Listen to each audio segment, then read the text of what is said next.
The clock struck midnight as the fluorescent lights of the gas station buzzed faintly overhead.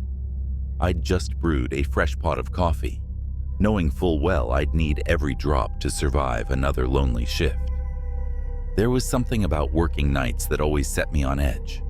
Maybe it was the strange quiet, or the occasional odd customer wandering in from the shadows. I'd been at this job for a couple of months, long enough to notice patterns in the chaos. Most nights were uneventful, filled with cleaning aisles and counting stock, but every once in a while someone would break the monotony in a way I wished they hadn't. It started about 2 weeks ago when I found a notebook tucked behind the counter. It wasn't mine, and I didn't think much of it at first, but curiosity got the better of me, and I flipped through its worn pages. Inside were frantic scrawls, strange diagrams, and what looked like coordinates. One page stood out. Night shift. They watch you. I didn't know what to make of it. Maybe a prank, or some bored kid's conspiracy theories. But the handwriting seemed almost desperate, and the note gnawed at me as I worked. That night, when the parking lot lights flickered, and I thought I saw movement just outside their reach, I shrugged it off. I shouldn't have. The gas station was eerily quiet when the lights in the parking lot started to flicker again. My pulse quickened, and I found myself clutching the counter as I peered out the window. Just shadows. Just my imagination. That's what I told myself, until the movement came closer. A figure stood just outside the glass, shrouded in the dim halo of the flickering lights. He wasn't moving, just staring. His face was obscured by a hood, but I could feel his gaze, heavy and invasive, like it could see right through me. I swallowed hard and forced myself to unlock my stiff joints, walking toward the door. "Hey." My voice cracked, betraying my nerves. "We're closed. Unless you're buying something, you need to leave." No response. I edged closer, still inside the store. That's when I noticed it. The figure wasn't standing in the light. He was just barely outside its edge, like he was waiting for something. The flickering intensified, and for a brief second, the light caught his face, or lack of one. What stared back at me was wrong. Smooth, featureless skin stretched over where a mouth, nose, and eyes should have been. My breath hitched. I stumbled back, knocking over a rack of candy bars as the light above him went out completely. He was gone. The store phone rang, slicing through the thick silence. I jumped, nearly knocking over the register in my scramble to answer it. "Hello?" My voice was trembling. "You see him now, don't you?" A distorted voice crooned on the other end. "What? Who?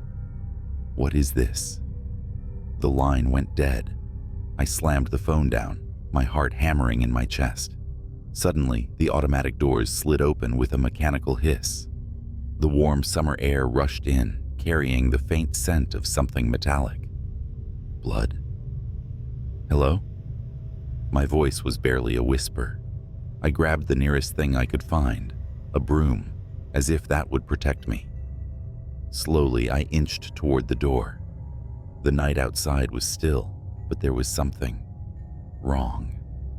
The air felt heavy, oppressive, like it was charged with static electricity. The lights flickered again, and I saw it, just for a split second. The same figure, now standing in one of the aisles. My grip tightened on the broom as I backed away toward the counter. Then I heard it. Not footsteps, but a scraping noise, like metal dragging against tile. I darted my gaze around, scanning the aisles, but the thing wasn't there anymore. The noise was closer now. I turned toward the stockroom door just as it creaked open. My flashlight beam caught a glimpse of something shiny, a blade. "Leave me alone," I screamed, swinging the broom wildly. My flashlight fell, plunging the store into near darkness. In the chaos, I felt a cold hand clamp down on my shoulder.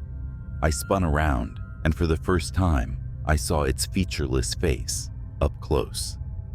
A scream tore out of my throat as it leaned in, as if to study me. Just then, the floodlights outside flickered back on, bathing the gas station in their harsh glow. The thing recoiled, retreating into the shadows like a wisp of smoke. My knees gave out, and I crumpled to the floor, shaking uncontrollably. When I finally mustered the courage to stand, I realized the notebook was lying open on the counter. A new entry had been scribbled inside. Not tonight, but soon. I quit the night shift the next morning. It's been weeks now, but I still can't shake the feeling that I'm being watched. Every time the lights flicker, every time I hear an unfamiliar scrape or tap, I'm reminded of that night. And deep down, I know it's not over. It was 2:47 a.m., and I was staring at the clock, willing it to move faster. The fluorescent buzz from the overhead lights hummed in rhythm with my exhaustion. Working the night shift at the 24-hour gas station was dull enough on most nights, but tonight, something felt wrong. The air seemed heavier than usual. The security cameras flickered occasionally, a problem I chalked up to poor wiring until the glitches began to sync with the sensation of being watched. Not the benign kind either. This was the crawling, skin-prickling, eyes-in-the-dark type of feeling. It started just after I finished restocking the fridge with cold drinks. I heard a soft noise, like someone dragging their feet across gravel. I leaned over the counter, peering out through the glass doors. Nothing. The lot was empty except for my beat-up car parked under the single flickering streetlight. Then the bell above the door chimed. The thing is, I never saw the door open. No movement in the air, no swish of cold night wind. I turned toward the source of the sound. No one was there. I called out, "Hello? Someone here?" Nothing. For a second, I thought it might be a prank, the kind of thing bored teenagers would do to mess with the lone graveyard shift worker. I walked around the counter to check the door, my sneakers squeaking on the freshly mopped floor. It was locked, had been locked for hours. And then I saw it. Something darted past the far end of the aisle. Not someone, something. It was fast, too fast to catch in detail, but the shape was wrong. Tall but hunched, limbs too long for its body, and the sound it made, a low, almost guttural hiss, made the hair on my neck stand up. I froze. My mouth opened, but no words came out. Every rational part of my brain screamed at me to move, to get out of there. But the thing about fear is that it doesn't always let you act. Sometimes, it's like being paralyzed in your own body, watching events unfold like a bad dream you can't wake from. When the thing stopped at the end of the snack aisle, I finally saw it.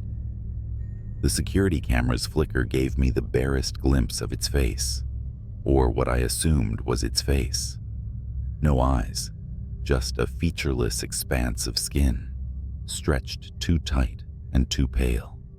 Its head tilted, listening or maybe sensing, its movements jerky and alien. It moved closer. I didn't wait to see what it would do next. My survival instincts finally kicked in, and I bolted back behind the counter, slamming my hand against the panic button beneath the register. The alarm blared, a high-pitched wail that filled every corner of the gas station. The creature didn't flinch. Instead, it let out a sound that was halfway between a growl and a shriek. The lights above flickered violently, casting shadows that seemed to stretch and dance along the walls. It started moving again, jerking down the aisle toward me. I grabbed the first thing I could find, a metal flashlight, and held it out like a weapon. My hands trembled, but I forced myself to stand my ground. My voice cracked as I yelled, "Stay back! Don't come any closer!" It didn't stop. As it rounded the counter, I noticed something horrifying. Its body wasn't fully solid. In the stuttering fluorescent light, its edges seemed to blur, like it was flickering between dimensions. Every time I blinked, its form seemed to glitch, breaking apart and reforming like a corrupted video file. I swung the flashlight with all my strength. The metal connected with its arm, and for a brief moment, the thing recoiled. Its unnatural shriek pierced the air again, louder this time, as if I had done something that truly hurt it. Encouraged, I swung again, this time aiming for its head. The flashlight went through it. The thing wasn't fully there. My makeshift weapon passed straight through its featureless face, and I stumbled, nearly losing my footing. I backed up until I hit the wall, my heart pounding so hard, it felt like it would burst out of my chest. Then, just as suddenly as it had appeared, it stopped. The creature cocked its head again, as if listening to something I couldn't hear. The security cameras flickered once more, and for a split second, the feed on the monitor behind the counter caught its face. I turned to look. That's when I realized it wasn't featureless at all. There were faces, hundreds of them, pressed into the skin, their expressions frozen in silent screams. They stretched and shifted beneath its surface like trapped souls, their mouths opening and closing as if begging for release. One of them was mine.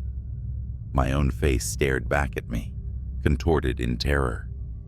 I don't remember deciding to run, but I did. I sprinted toward the stockroom, slamming the door shut behind me and throwing every shelf and box I could find in front of it.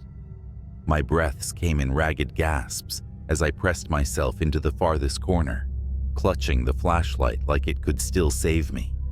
The alarm stopped. The silence was deafening.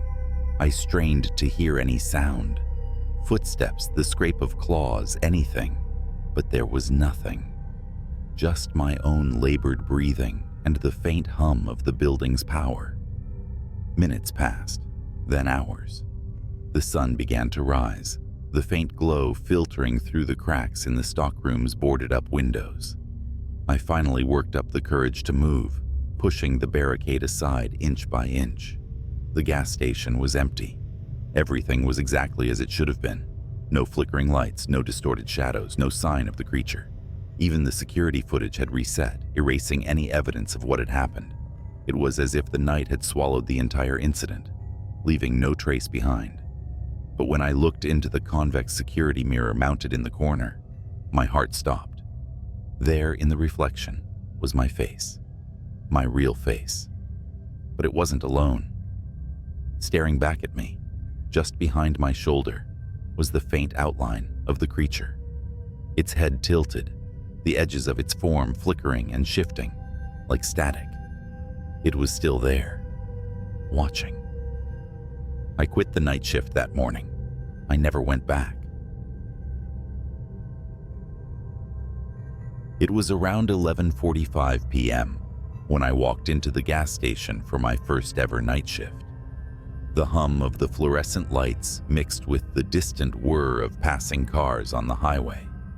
My manager, Bob, gave me a quick rundown before leaving me alone with the register, a few aisles of snacks, and a distinct sense of unease. The night seemed straightforward at first. Some truckers, a couple of late-night snack seekers, and even a guy who couldn't find his favorite brand of gum. That changed around 2:13 a.m. That's when the first knock came.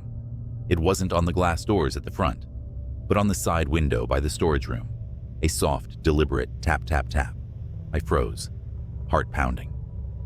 The window was locked, but the thought of someone being out there, watching, made my skin crawl. Just an animal, I told myself, trying to shake off the feeling. But when I went to check, no one was there.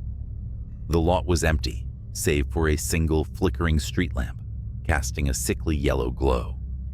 At 3:05 a.m., things got worse. The security monitors in the back showed a shadow moving near pump 4. But when I glanced through the front glass, I saw nothing. Curious, I checked the feed again. This time, the shadow was closer, now standing in the middle of the lot. I couldn't make out details. It wasn't the shape of a person or any animal I'd seen. It seemed to distort, like TV static, its edges vibrating unnaturally. "Hello?" I called out, regretting it immediately. My voice sounded small, swallowed by the hum of the fluorescent lights. The figure didn't respond. It simply stood, a dark, writhing mass against the cold asphalt. Then, in a blink, it was gone. I replayed the footage, frame by frame, but 1 second it was there, and the next, gone. I locked the doors. Something primal in me screamed to keep whatever was out there from getting inside. My hands were shaking as I double-checked every lock, feeling like a mouse trapped in a cage. The security feed crackled, and for a moment, all 6 cameras went black. My stomach dropped. When the screens flickered back on, I saw something that made my breath hitch. The shadow was inside. It stood at the end of aisle 3, where the chips and soda were stacked neatly. Except now, the air around it warped like heat waves. Shelves nearest to it were shaking, as if caught in an unseen storm. The shadow moved, its edges curling like smoke, but its center remained pitch black, an absence of light and form that made my head throb just to look at it. "Who's there?" I shouted, more out of desperation than bravery. My voice echoed, pathetic against the silence. The shadow didn't answer. It didn't need to. It started gliding down the aisle, its presence making the overhead lights flicker wildly. I backed up, clutching a mop handle like it was a weapon, my breath coming in shallow gasps. When it reached the counter, I realized it wasn't just a shadow. It was alive. Tendrils of darkness rippled outward, almost like limbs. They coiled over the register, dragging it down with a metallic screech that made me cover my ears. I wanted to run, but my legs were locked in place. Then it spoke. Not in words, but in sound. A low, guttural hum that vibrated through my chest and rattled my teeth. Images flooded my mind. A car crash, a man standing on a bridge, a room filled with crying children, each image more disturbing than the last, each flashing by so quickly I couldn't comprehend them. "Leave me alone!" I screamed, hurling the mop handle at it. It passed right through as if through smoke. The shadow twisted violently, its tendrils whipping through the air, and then, suddenly, it lunged. I don't know how, but I managed to duck behind the counter and scramble into the storage room. Slamming the door behind me, I shoved boxes and crates in front of it, my body trembling with adrenaline. The thing pounded on the door, each hit sending vibrations through the room. And then, silence. The pounding stopped, but I didn't trust it. I stayed in that cramped, dark storage room for what felt like hours, clutching a flashlight like it was a lifeline. When dawn broke, light seeped under the door. I finally worked up the courage to push the boxes aside and peek out. The gas station was empty. The registers, shelves, even the security cameras were untouched, as if nothing had happened. But I knew what I saw. I knew it wasn't a dream. I quit that morning. Walked out without explaining to Bob, or even collecting my paycheck. Some things just aren't worth the risk. But here's the thing. Every now and then, late at night, I'll hear that same soft tap, tap, tap on my bedroom window. And I know it's still watching, still waiting. The evening air was thick with the smell of wet hay and the faint metallic tang of old tools. The wind carried a strange, almost melodic whistling sound that seemed to rise and fall, as if it was alive and moving just beyond the edge of the cornfield. That's where I was, alone on my grandfather's farm for the weekend. He'd left a list of chores, but I was mostly there to keep an eye on the livestock. Easy enough. It started with the chickens. Around midnight, I heard them squawking, not their usual restless chatter, but a frenzied, chaotic scream that shot me bolt upright in bed. Grabbing the flashlight by the door, I shoved my feet into my boots and headed out.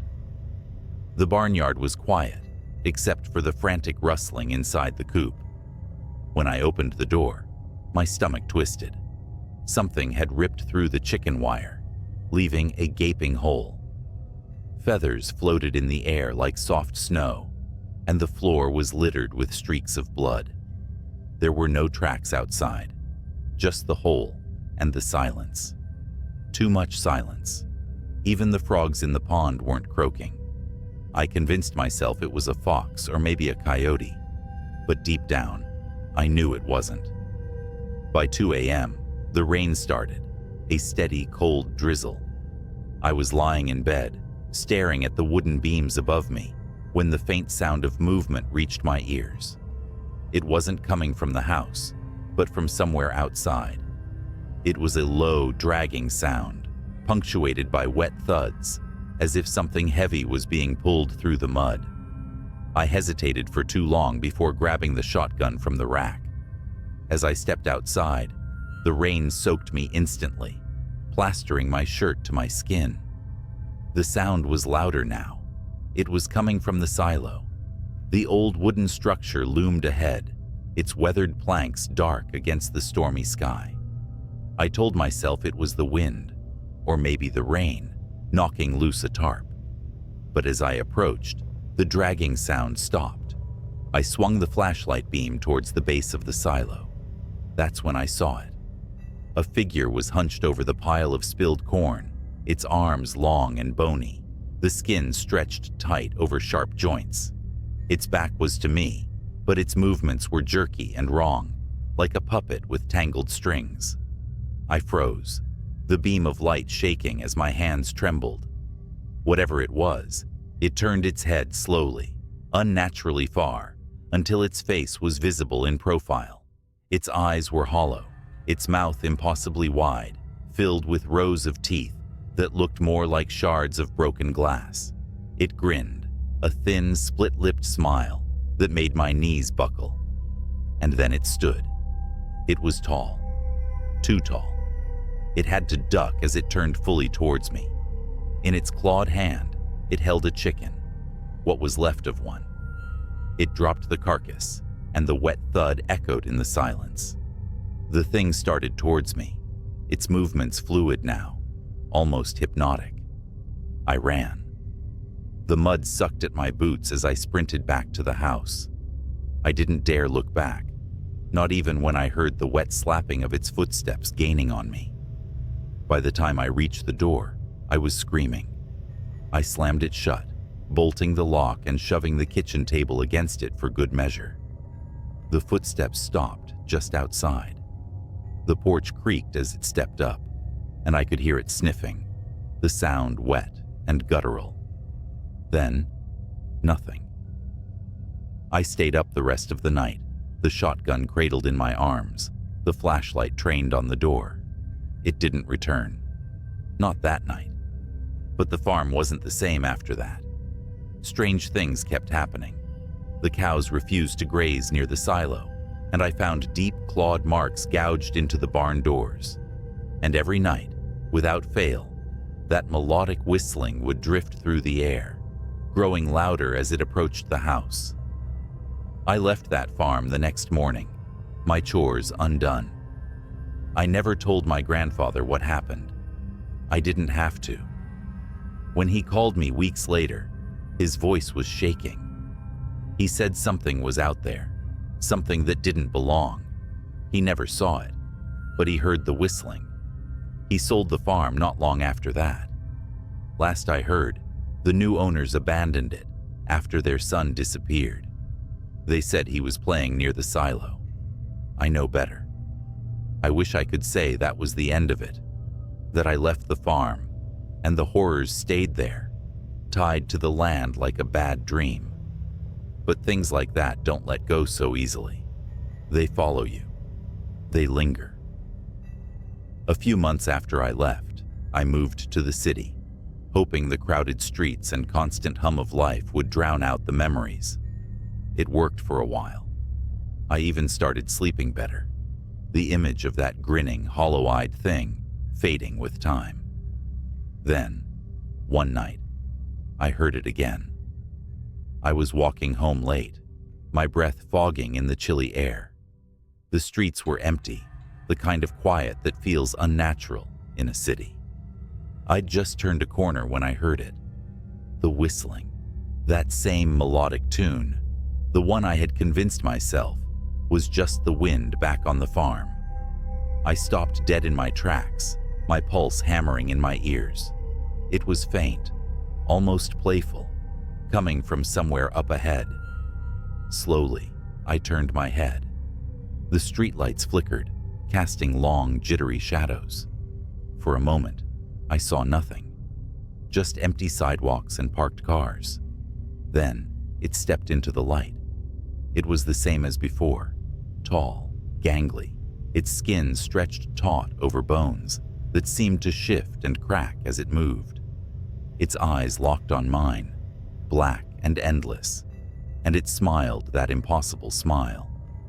But now, it was wearing something. A tattered flannel shirt and overalls, smeared with mud and blood, as if mocking the life I'd tried to leave behind. It tilted its head, studying me like a predator sizing up its prey.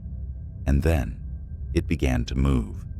Not running, not lunging, but walking, slow and deliberate, each step a taunt. I did the only thing I could. I ran. The streets blurred as I sprinted, my lungs burning with each gasp of icy air. The whistling followed, growing louder, closer, no matter how fast I ran. I turned corner after corner, desperately searching for someone, anyone. But the city seemed empty, like the world had folded in on itself, leaving me alone with that thing. Finally, I spotted an old church, its heavy oak doors slightly ajar. I dove inside, slamming the door shut and sliding the iron bolt into place. The silence was deafening. For a moment, I thought I'd escaped. Then the whistling started again, just outside the door. It circled the building, the sound rising and falling as it moved, always just out of sight.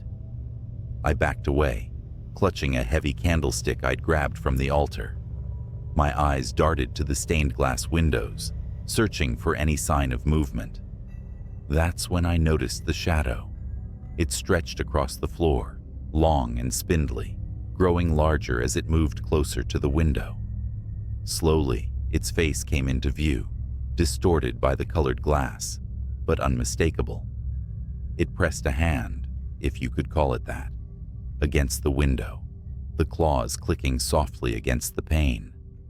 And then, it smiled. I don't know what happened next. Maybe I screamed. Maybe I passed out. All I know is that when I woke up, the church was empty, the doors still bolted, and the whistling was gone. But it left something behind. On the floor, in the faint light filtering through the stained glass, was a single feather, blood-stained and torn, just like the ones from the coop on the farm. I moved again after that, farther this time. Different city, different state, but no matter where I go, I hear it sometimes. Late at night, when the world is quiet and the shadows grow long, that faint mocking tune, carried on a wind that doesn't belong. I don't know what it wants or why it chose me, but I know this: it's still out there, somewhere, and it's still watching. So, if you're ever out in the countryside and you hear whistling, don't follow it. Don't look for the source. Just run and pray it isn't looking for you. It started with a bet. I was bored, drunk, and feeling invincible when I said I'd spend the night out at Widow's Creek Farm. For years, it had been the town's favorite spooky story, the abandoned farmhouse, where people swore they heard voices, saw shadows moving in the windows. Local legend said the owner, Mr. Eldridge, vanished one night, and no one had been able to buy or sell the property since. Something about the land made people uneasy, but I didn't believe in all that. Armed with a flashlight, a folding chair, and a thermos of coffee, I set out to prove everyone wrong. By the time I got to the farm, the moon was low and hazy, casting just enough light to turn the barn and house into black, jagged silhouettes against the night sky. I parked the truck at the edge of the property and made my way to the porch. The wood groaned beneath my weight, the sound echoing in the absolute stillness. Inside, the house smelled like wet rot. My flashlight beam swept over faded wallpaper and furniture covered in sheets. But what struck me was the silence. No crickets, no wind, just nothing. Easy, I muttered to myself, setting up my chair in the front room where I had a clear view of the kitchen and stairs. Just a night alone in an old house. The first few hours passed without incident. I tried to stream music, but the signal was dead. That's when I heard it, a faint thud upstairs. My flashlight shot toward the staircase, catching nothing but empty steps. It's just the house settling, I told myself, though my pulse was already quickening. And then, the lantern flickered to life. It was sitting on the kitchen table, a rusty oil lantern I hadn't noticed before. A weak yellow flame danced inside, casting moving shadows on the walls. I froze. There was no one here. No one could have lit it. "Who's there?" I called out, my voice cracking. The lantern flame sputtered as if in response, then settled into a steady glow. I stepped closer, my boots dragging against the warped floorboards. The lantern's glass was clean, the wick trimmed. Someone had been here recently. I turned in a circle, shining my light into every corner of the room, but saw nothing. Then I heard the footsteps. They were coming from above me, slow, deliberate steps crossing from one end of the house to the other. My flashlight darted to the ceiling as the sound moved toward the top of the staircase. "Hello?" My voice was barely above a whisper now. The footsteps stopped. The lantern, sitting on the table just a moment before, was suddenly at the foot of the stairs. Its flame flared brightly, and for a second, I thought I saw something behind it. A shadowy figure, long and thin, its head cocked to one side as if studying me. I ran. I bolted out the front door, my flashlight beam bouncing wildly in the dark. The truck was parked just a few hundred feet away, but as I ran, the air grew thick. My legs felt heavy, like wading through molasses. I glanced back over my shoulder and stopped dead. The farmhouse was ablaze with light, every window glowing fiercely. Figures stood in the glass, tall, thin shapes that didn't move, just watched as I struggled to breathe. And then the barn door slammed open. Something crawled out of the darkness. It was on all fours, moving unnaturally fast, its limbs too long, its head tilted at an impossible angle. I screamed and turned back toward the truck, pushing through whatever force was holding me back. I reached the door, fumbling for the handle, but the thing was right behind me now. I felt its breath, hot, wet, and rancid, on the back of my neck. Then the truck roared to life. I didn't start it. I wasn't even inside yet. The headlights blazed on, illuminating the creature as it lunged for me. It froze in the bright beams, its skin pale and stretched, its face a featureless mask. For a moment, neither of us moved, and then it shrieked, a sound so high and sharp, it felt like needles stabbing into my ears, and darted back toward the barn. I didn't wait to see what happened next. I threw myself into the truck, slammed the door, and peeled out of there, gravel spraying in my wake. In the rearview mirror, I saw the farmhouse lights flicker and die, one by one, until only the lantern remained, glowing faintly on the porch. I didn't stop driving until I was miles away, back in the safety of town. I told my friends I'd lost the bet, made up some story about the place being too creepy to stay the whole night. I didn't mention the lantern, the footsteps, or the thing in the barn. I should have forgotten about it. Moved on. But last night, I woke up to find a faint yellow glow in my bedroom. The lantern was on my dresser. I didn't sleep that night. How could I? The lantern sat on my dresser, its faint yellow flame steady and unmoving, the same lantern I left behind at Widow's Creek. I wanted to believe it was a nightmare, that I was still out there on the farm, and all of this was a fever dream, brought on by fear and exhaustion. But when dawn broke, the light of the flame didn't dim. It stayed just as bright, a constant reminder that whatever followed me home wasn't leaving. I couldn't stay in the house. I packed what I could and drove. No destination in mind, just miles of asphalt and endless trees. The morning air was crisp, but I kept glancing in the rearview mirror, expecting to see something there, the pale, stretched face of whatever came out of that barn. But I was alone, for now. I checked into a motel on the edge of a neighboring town, telling myself this was temporary, that I could figure out what to do next once I got some sleep. But when I opened the room door, my stomach dropped. The lantern was waiting for me on the bedside table. Its flame burned just as steady, casting that sickly yellow glow. I stepped back, leaving the door open, hoping some part of me was imagining it.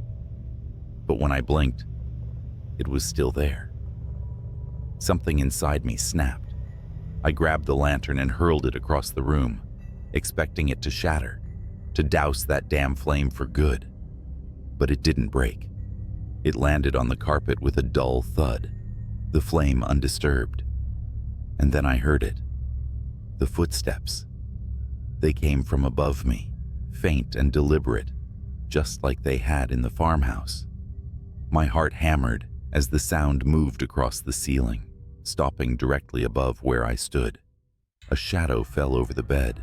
It stretched impossibly tall, the head cocked at that same unnatural angle. It wasn't cast by me.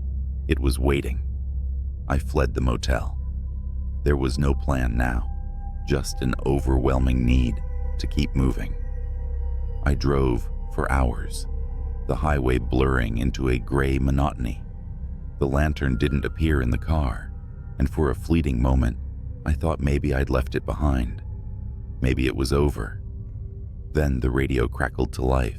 At first it was static, but slowly I started to hear a voice, a low, garbled whisper, almost like it was trying to speak, but couldn't quite form words. I turned the radio off, but the whispering didn't stop. It was coming from the air vents now, from the faint hum of the engine. Widow? Waiting? My grip tightened on the wheel, knuckles white as bone. The voice was clearer now, repeating those same words over and over. Widow, waiting, widow, waiting. It was nearly sunset when the truck broke down. The engine sputtered and died, leaving me stranded on a stretch of empty road. I sat there for a long time, gripping the steering wheel like it was the only thing tethering me to reality. When I finally got out, the landscape around me was unfamiliar.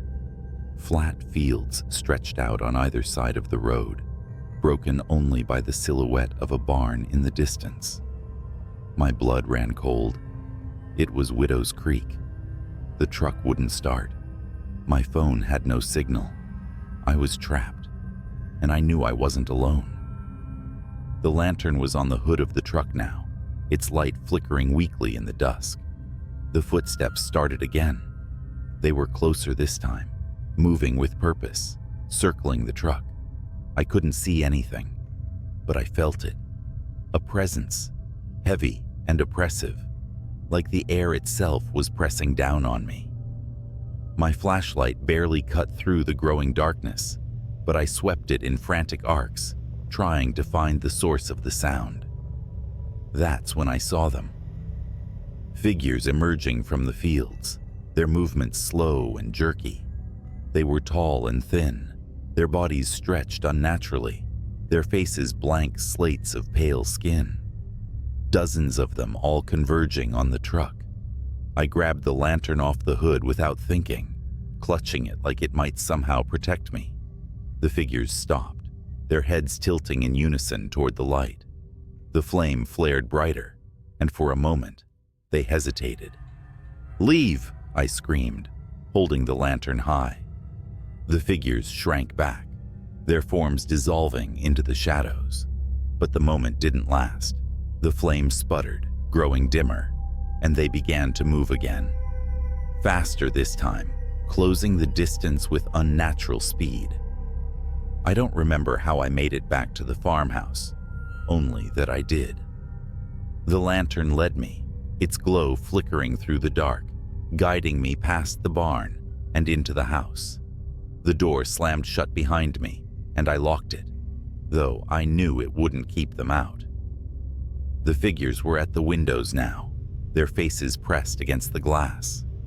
The lantern sat on the table where I'd first found it, its flame burning weakly. And then it spoke. "Burn it," the voice whispered, faint and hollow. "End it." I didn't hesitate. I grabbed the lantern and smashed it against the floor. The oil spilled out, catching fire immediately. The flames spread fast, consuming the room, the walls, everything. The figures at the windows screamed, their cries high and inhuman, and then they were gone. I ran.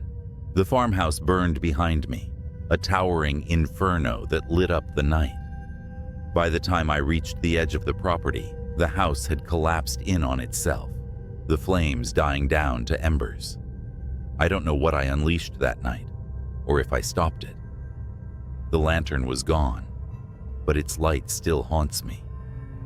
Sometimes when the nights are quiet and the air is still, I catch a faint yellow glow out of the corner of my eye, and I wonder if it's waiting for me to come back. The night started like any other, quiet, uneventful, with a slight chill in the air as the moon hung high over the sprawling farmland. I'd agreed to watch over my friend's farm while he and his wife took a rare weekend off. The place was massive, bordered by dense woods on one side and endless cornfields on the other. I was promised nothing more than a cozy guest room and some peace. Instead, I got something I'll never forget. By midnight, the house was silent. The livestock, a handful of cows and a stubborn old mule, were already settled in the barn. I'd finished my last round through the property, locked the doors, and double-checked the generator, since the area was notorious for power outages. All seemed fine. I was halfway into a second beer, flipping channels on an old TV in the living room, when I heard it. A sharp metallic asterisk, clank asterisk, like something striking the barn door. My first thought was, raccoons. They're bold out here. I grabbed a flashlight and headed outside. The yard stretched out into shadows, the barn standing 100 yards from the house, just beyond the motion-activated light's reach. As I stepped closer, the light snapped on. My stomach dropped. The barn door was wide open, swaying slightly in the breeze. Raccoons don't do that, I muttered to myself. The beam from my flashlight cut through the dark as I stepped inside. The barn smelled of hay and earth, familiar but strangely oppressive that night. The cows were agitated, shifting nervously in their pens, their eyes reflecting the light with unnatural brightness. The mule, usually indifferent to everything, let out a low, uneasy bray from the back corner. "Hello?" I called out, though I wasn't sure why. Maybe I hoped whoever, or whatever, was there would just leave if they heard me. No response. Just the sound of animals shifting and the faint creak of the barn's wooden beams. Then I saw them. Footprints in the dirt floor. Bare, human-like prints. But they were wrong. The toes were too long, almost clawed, and the stride was unnatural, too far apart, like whoever made them was crawling or bounding rather than walking. I followed the tracks to the far corner of the barn, where the mule stood trembling, its ears pinned back. Beyond it was the old ladder that led up to the hayloft. The prints stopped there, but the mule's reaction told me whatever it was hadn't just disappeared. I didn't want to go up there. Every instinct screamed to leave, to lock the barn, and pretend I hadn't seen anything. But I couldn't shake the feeling that if I ignored it, whatever was lurking up there wouldn't stay contained. I climbed the ladder slowly, the wooden rungs creaking under my weight. My flashlight swept across the hayloft. It was empty at first glance, just piles of straw and old tools gathering dust. Then I noticed something odd. In the far corner, where the moonlight filtered through the slats, the hay was matted down, like something had been lying there, and next to it, scratch marks, long, deep grooves in the wood, as if made by claws. That's when I heard it, a faint clicking sound coming from above me. I froze, my breath catching in my throat. The barn had no second story, just the roof beams overhead. Slowly, I tilted the flashlight upward. Something was there, crouched among the beams, its pale limbs impossibly thin and long, its head cocked at an unnatural angle, as if studying me. Its eyes reflected the light like an animal's, but they were too big, too human. It moved suddenly, skittering along the beams like a spider, the clicking sound growing louder as its claws scraped against the wood. I don't remember climbing down. 1 second, I was staring at it, and the next, I was sprinting toward the house, my flashlight bouncing wildly in my hand. I slammed the door behind me and locked it, my heart pounding so hard, it hurt. The house felt wrong now, like it wasn't safe anymore. I grabbed my phone to call for help, but there was no signal. Not unusual for the area, but it felt deliberate. Then, the lights flickered and went out, plunging the house into darkness. I could hear it now. The faint asterisk, click, click, click asterisk of claws on the porch outside.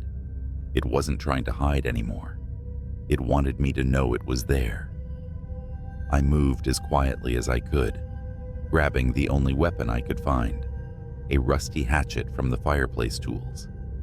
The sound moved to the side of the house, then the back, as if it was circling, testing the walls. Then came the worst sound yet, the creak of a window sliding open upstairs. It was in the house. My mind raced. There was nowhere to run, nowhere to hide that it wouldn't find me. The only option was to face it. Hatchet in hand, I crept up the stairs, every step feeling like it could be my last. The hallway stretched out in front of me, the guest room door slightly ajar. The faint moonlight spilling in showed the curtains fluttering.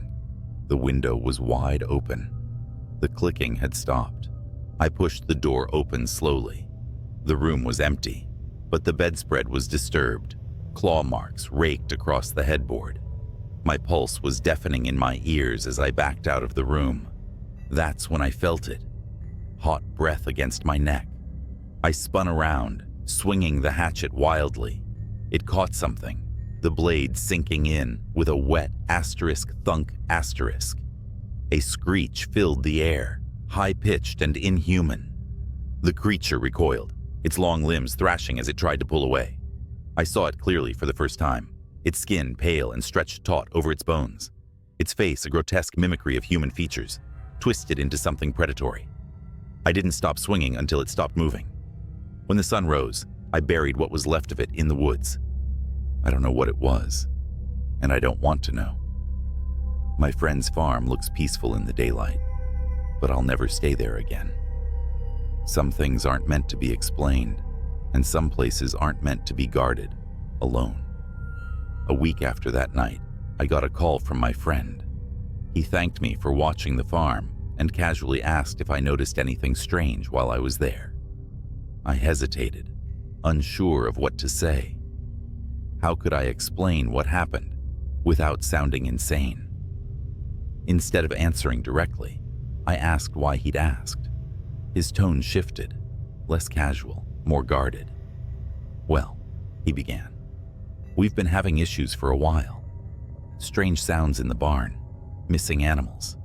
Thought maybe it was coyotes or feral dogs. But the footprints we've found don't match anything we know. The neighbors have seen things near the woods." "Things?" I asked, my voice tight. "Yeah, like figures. Too tall, too thin, running on all fours. One of the neighbors swears it looked right at him. They won't come near the property now." He laughed nervously. "Honestly, I figured it was just their imagination until we started losing livestock." I gripped the phone tighter, my pulse quickening. "Why didn't you tell me this before I stayed there?" There was a long pause. "I didn't want to scare you off. Besides, we figured it was just animals. Nothing that'd bother a person, you know?" I didn't respond. My thoughts were spiraling back to that night, to the thing in the barn, its impossible limbs, the way it moved, how it felt too smart, too aware. "Hey," he added, "we're putting the place up for sale. The wife and I decided it's not worth the stress. Whoever buys it can deal with whatever's out there." That was the last time I heard from him. The farm sold within a month, and I heard the new owners moved in without issue. For a while, I thought that was the end of it. I tried to convince myself that whatever I'd faced that night was gone, that maybe I'd killed it. But deep down, I knew better. About 3 months later, I was back in the city, starting to feel normal again. Then one evening, as I was locking up my apartment for the night, I heard it. A faint asterisk, click, click, click, asterisk, from somewhere in the hallway. My blood ran cold. I stood frozen, staring at the peephole in my door, expecting to see something staring back. But when I finally worked up the courage to look, the hallway was empty. The sound stopped. But now, every night when it's quiet, I listen for it. Sometimes I think I hear it, just at the edge of perception. A soft, rhythmic asterisk, click, click, click, asterisk, like claws on wood, like it's waiting for me. And I know one thing for sure: whatever it is, it doesn't stay on the farm.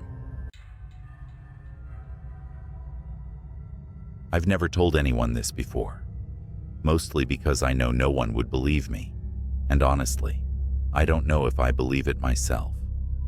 But I've been haunted by it ever since.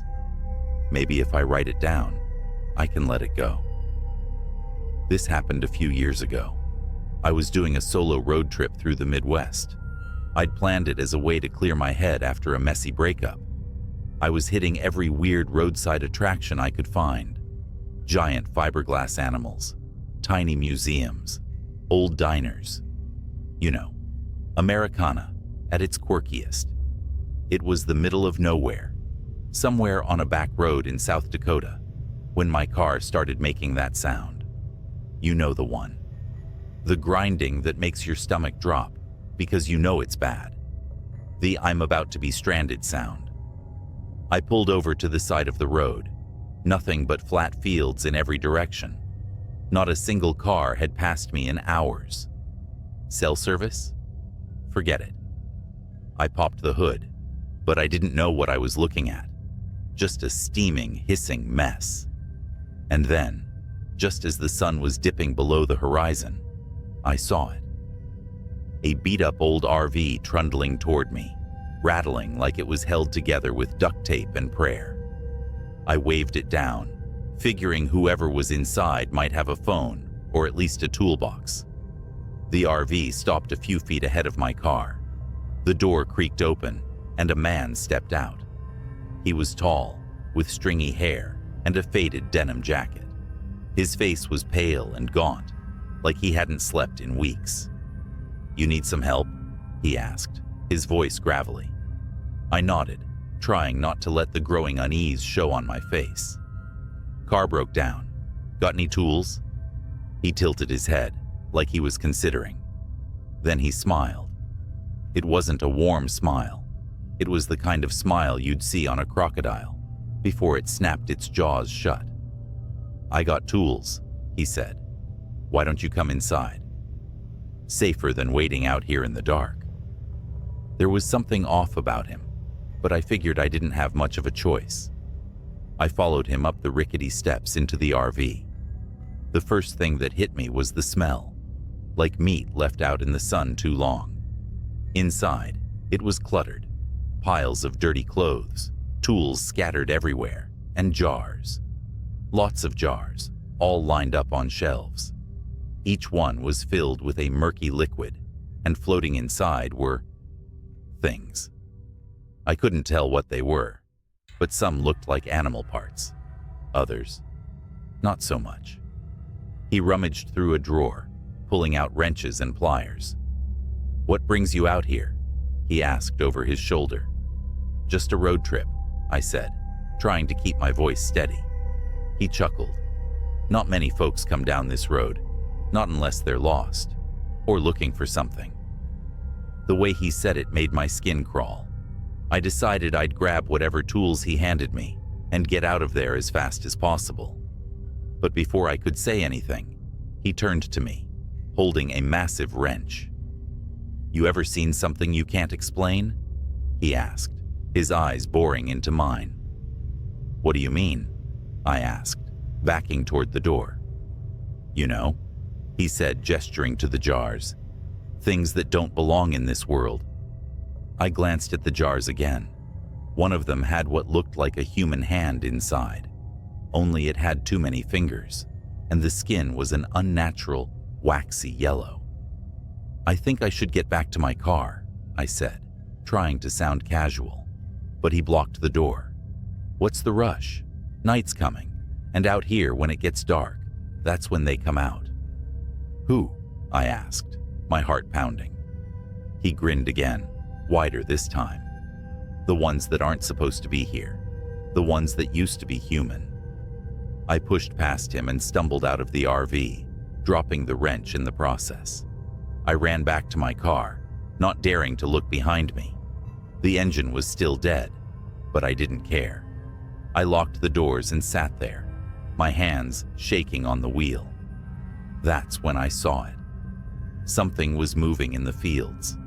At first, I thought it was a deer, or maybe a coyote, but then I realized it was standing upright. Tall, too tall, with long, gangly arms that hung almost to the ground. Its skin was pale and stretched tight over its bones, and its eyes glowed faintly in the dark. I wasn't alone. There were more of them, emerging from the tall grass, moving toward the RV, toward me. The man stepped out of the RV, holding something in his hands, a jar, glowing faintly with that same sickly light as their eyes. He held it up, and the creatures stopped. They tilted their heads, watching him, like they were waiting for something.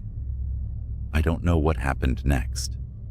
I closed my eyes, praying they wouldn't notice me. When I opened them, the man and the creatures were gone. The RV was still there, its door swinging in the breeze. But the man, the things, gone. I spent the night in my car, too scared to move. By morning, the RV was gone too.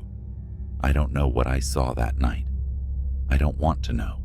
All I know is, if you're ever driving through South Dakota and your car breaks down, don't accept help from anyone. And if you see something moving in the fields after dark, don't look too closely. I didn't stick around to find out what else might be lurking. As soon as the sun crested the horizon, I jumped out of the car and started walking, following the road in the direction I'd come from. The air felt heavy, like the earth itself wanted to hold me in place, but I forced myself to keep moving. Every few minutes, I'd glance over my shoulder, half expecting to see that RV rumbling after me, or those things slinking through the fields. I must have walked for hours before I saw it. A gas station. It looked ancient, with peeling paint and a sign that barely hung onto its rusted frame. But it was a lifeline. I broke into a jog, relief flooding my chest. The old man behind the counter didn't even look up when I came in, out of breath and wild-eyed. His face was weathered, his skin a deep tan from years under the sun, and he wore a trucker cap pulled low over his forehead. "Morning," he said, chewing on a toothpick. His tone was calm, disinterested, like he saw people like me every day. "My car broke down," I blurted out. "Can I use your phone?" The man squinted at me, then slowly reached under the counter, pulling out an ancient rotary phone. "No cell service out here. Use this." I dialed a tow truck company, stammering out my location as best I could. They told me it'd take a couple of hours to get someone out there. Fine. I could wait. As I hung up, the old man was watching me. His gaze was sharp now, the kind of look that felt like it could peel away your skin to see what was underneath. "You come down from the East Road?" he asked, voice low. I nodded. "See anything strange?" I hesitated, not sure how to answer. "What do you mean?" He leaned forward, elbows on the counter. "I mean, did you see them?" I froze. My stomach turned to ice. The man sighed and shook his head. "You're lucky you made it here. Most folks don't. Not when they're out after dark." "What are they?" I whispered. He didn't answer right away. Instead, he stood, walked over to the window, and peered out at the empty road. A long time ago, this place wasn't just farmland. There was something here, something bad. The old folks called it the Hollow, said it was a place where the world didn't sit right, where the line between this world and other things was thin. He turned back to me, his face grim. People built over it, figured they could just bury it and move on. But you can't bury something like that. It stays. It waits. I swallowed hard, my throat dry. The man in the RV, does he have something to do with it? The old man's eyes darkened. "If you saw him, you're lucky you got away. He's not a man, not anymore." I wanted to ask more, but the distant rumble of an engine cut me off. The tow truck pulled into the lot, kicking up a cloud of dust. I thanked the old man and hurried out, eager to put as much distance as I could between myself and whatever had happened out there. The tow truck driver was chatty at first, but when I told him where my car had broken down, he went quiet. He didn't say another word for the rest of the ride. We got back to the nearest town, and I left my car at a local mechanic. I thought about telling someone, maybe the cops, but what would I even say? That I'd seen monsters in a field, that a man with jars full of nightmares had invited me into his RV. No one would believe me. I bought a bus ticket back home and didn't look back. But sometimes, when I'm driving at night, I see something out of the corner of my eye. A flicker of movement in the fields, a shadow where there shouldn't be one. And every time, my chest tightens, and I grip the wheel a little harder. I don't take back roads anymore. I don't stop for strangers. And I never, ever look too closely at what might be watching from the dark. Because I know, deep down, that the Hollow is still out there, and some roads should never be traveled. The tires hummed against the asphalt as I drove down the endless stretch of highway, a black ribbon cutting through the vast desert. I was on the third day of my road trip, a solo journey I planned to clear my head and escape the monotony of my 9-to-5. It wasn't supposed to be anything more than a cathartic drive through America's forgotten backroads, listening to music and collecting memories. But everything changed that night. I had just passed a rusted green sign reading Sandorian, 30 miles, when I noticed the gas gauge hovering dangerously close to empty. The needle was almost kissing the E, and my GPS, though barely functional in the desert, showed no gas stations nearby. I cursed under my breath and leaned forward, squinting into the darkness. A faint glow appeared on the horizon, a sign of civilization. It wasn't a gas station. The glow belonged to an old diner, sitting at the edge of nowhere. Its neon sign flickered, spelling "Dine and Shine" in a dull orange light. Relief flooded through me. At least it was a place to stop, ask for directions, and maybe buy a cup of coffee while I planned my next move. I pulled into the gravel lot, my headlights sweeping across a couple of dusty trucks and an old station wagon. The diner looked as tired as the vehicles parked outside. A bell jingled above the door as I entered, and I was hit with the smell of stale grease and coffee, so burnt it seemed aggressive. The diner was empty except for the waitress, a middle-aged woman with tired eyes, and a single customer sitting at the far corner booth. The man didn't look up as I walked in, his face obscured by a hood. I sat at the counter, ordered a coffee, and explained my gas situation to the waitress. She nodded, lips pressed tight, and pointed to an old payphone by the restrooms. "You can call Manny," she said. "He's got a gas can and lives nearby. Charges a bit extra for the trouble, though." I thanked her, but before I could move, the hooded man turned his head slightly in my direction. His eyes glinted like wet asphalt in the dim light. I froze. "Don't bother," he said softly. His voice was low and gravelly. "You won't make it to Sandorian tonight." I chuckled nervously, trying to shake off the chill that ran down my spine. "Why's that?" I asked. The man leaned back, the shadows swallowing his face again. "You just won't?"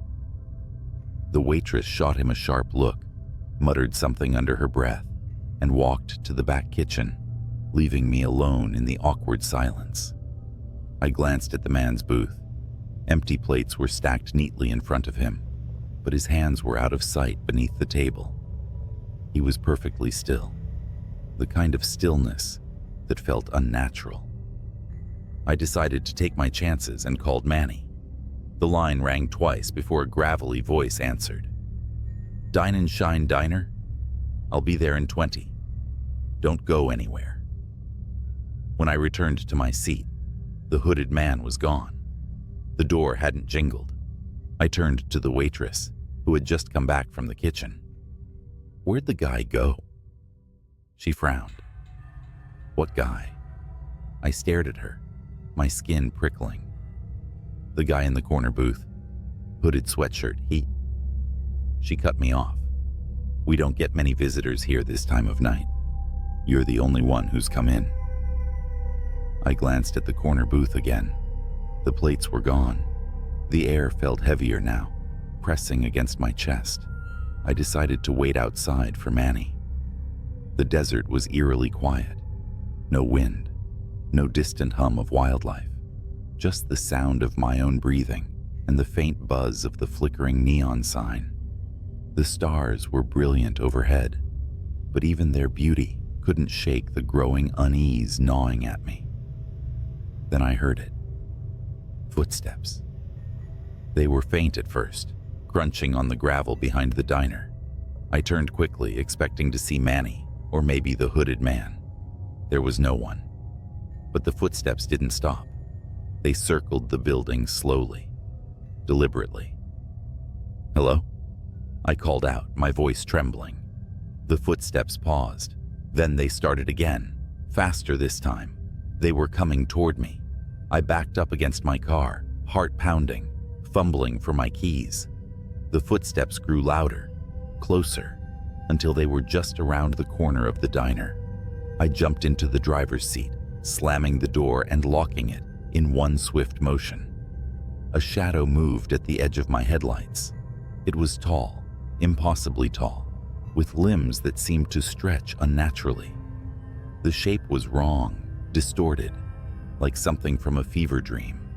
It didn't move like a person, more like a marionette with broken strings. And then it stopped, standing just at the edge of the light, as if it knew the glow was a barrier it couldn't cross. I didn't wait to find out. I turned the ignition. The engine sputtered. The shadow moved closer. I twisted the key again, praying, pleading. The car roared to life, and I peeled out of the lot, gravel spraying behind me. My heart was racing as I sped down the empty highway, the diner's neon sign shrinking in my rearview mirror. But as I drove, something gnawed at me. The man's words in the diner. "You won't make it to Sandorian tonight." The thought struck me like a hammer. He hadn't said I couldn't. He said I wouldn't. I glanced at the rearview mirror again. That's when I saw it. The shadow wasn't at the diner anymore. It was in my back seat. I slammed on the brakes so hard, the tires screeched, sending the car skidding to a halt in the middle of the desolate highway. My breathing was erratic, my chest heaving like I'd just sprinted a mile. The rearview mirror quivered as the car settled, but the shadow in the back seat didn't move. I couldn't bring myself to turn around. My eyes locked on the mirror, sweat dripping down my temple. The shadow was just there. A formless dark mass that seemed to pulse and shift like smoke caught in a vacuum. "What do you want?" I whispered, my voice cracking. No answer. No movement. Just silence. Gathering every ounce of courage I didn't think I had, I slowly turned my head. The back seat was empty. Relief rushed over me so violently that I almost laughed.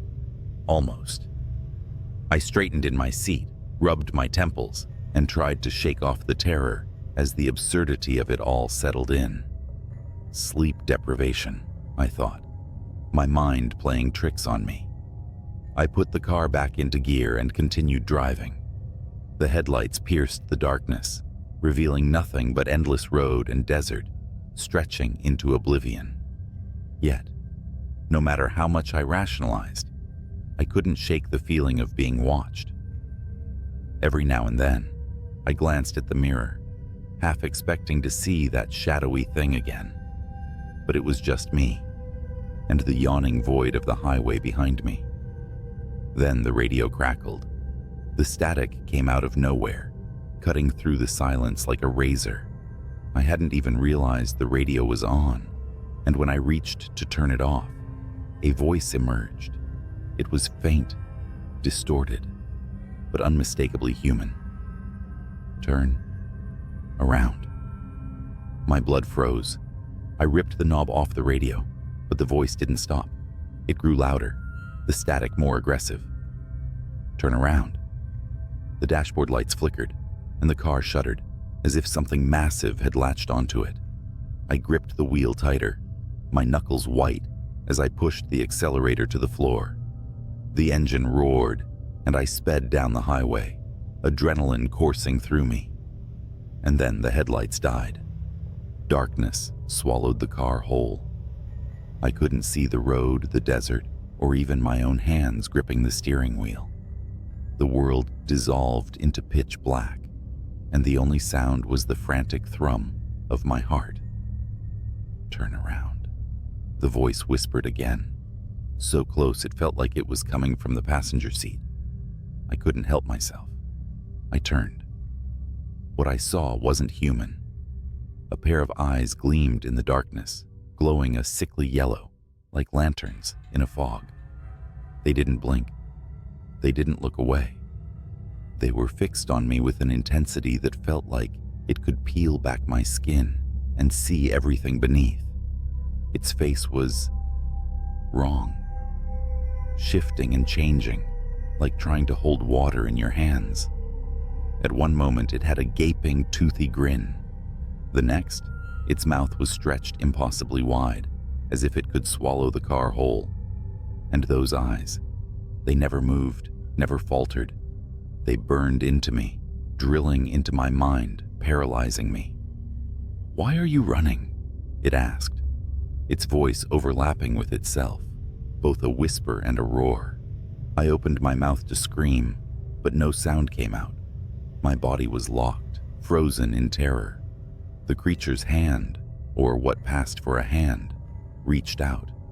Long skeletal fingers stretched toward me, their tips curling like talons.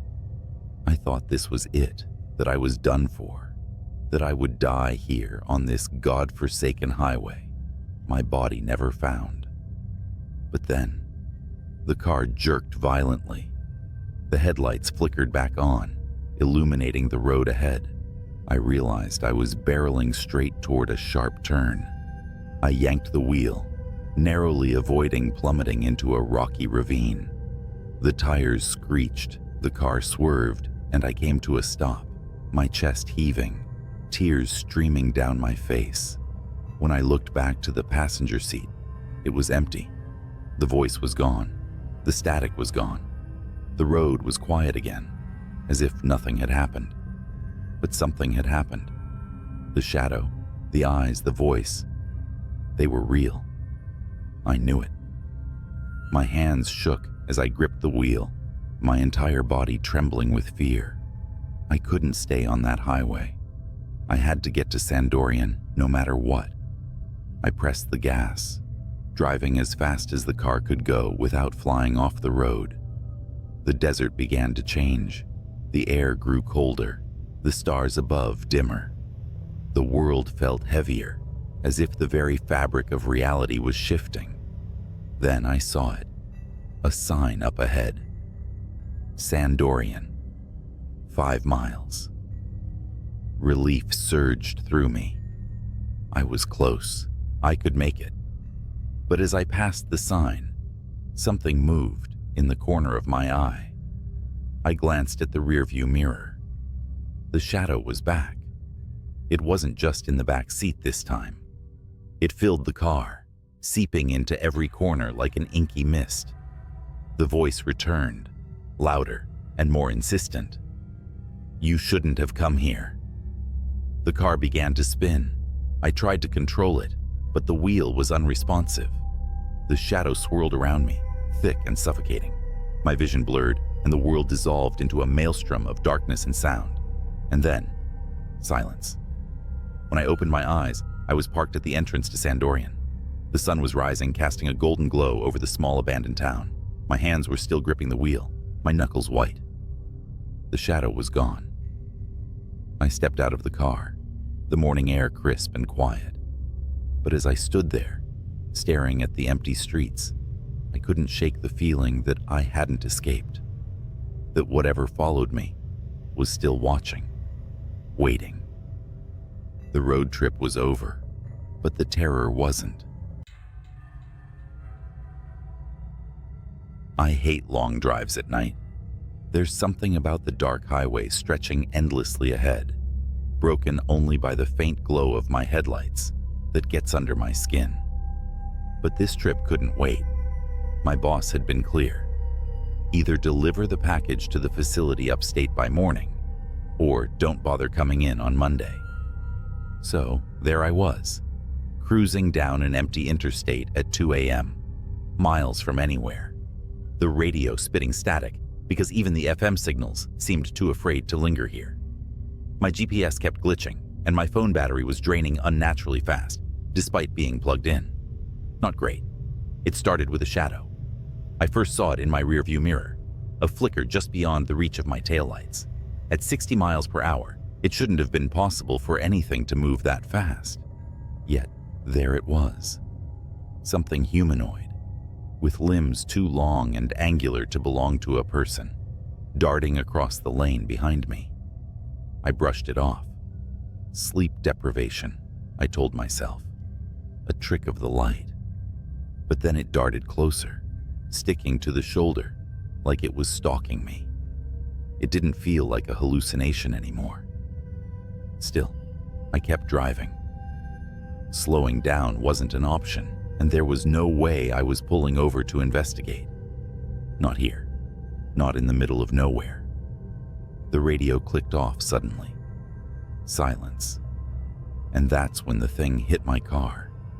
The impact slammed me forward, and my tires screeched as I veered into the opposite lane, narrowly missing a guardrail. My heart pounded in my chest as I fought to control the wheel. What the hell was that? When I stopped the car and stepped out, it was so quiet I could hear my own blood rushing in my ears. The back of my car had a huge dent, like something heavy had crashed into it. But there was no debris, no animal carcass, nothing.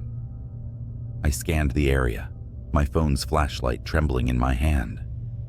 "Hello?" I called, instantly regretting it. My voice sounded too loud, too fragile against the oppressive quiet. Something answered. The response came as a whisper. No, not a whisper, a movement. From the edge of the flashlight's beam, something crawled into view. It wasn't human, not entirely. Its body was gaunt and pale, stretched thin over jagged bones, with skin that gleamed unnaturally under the light.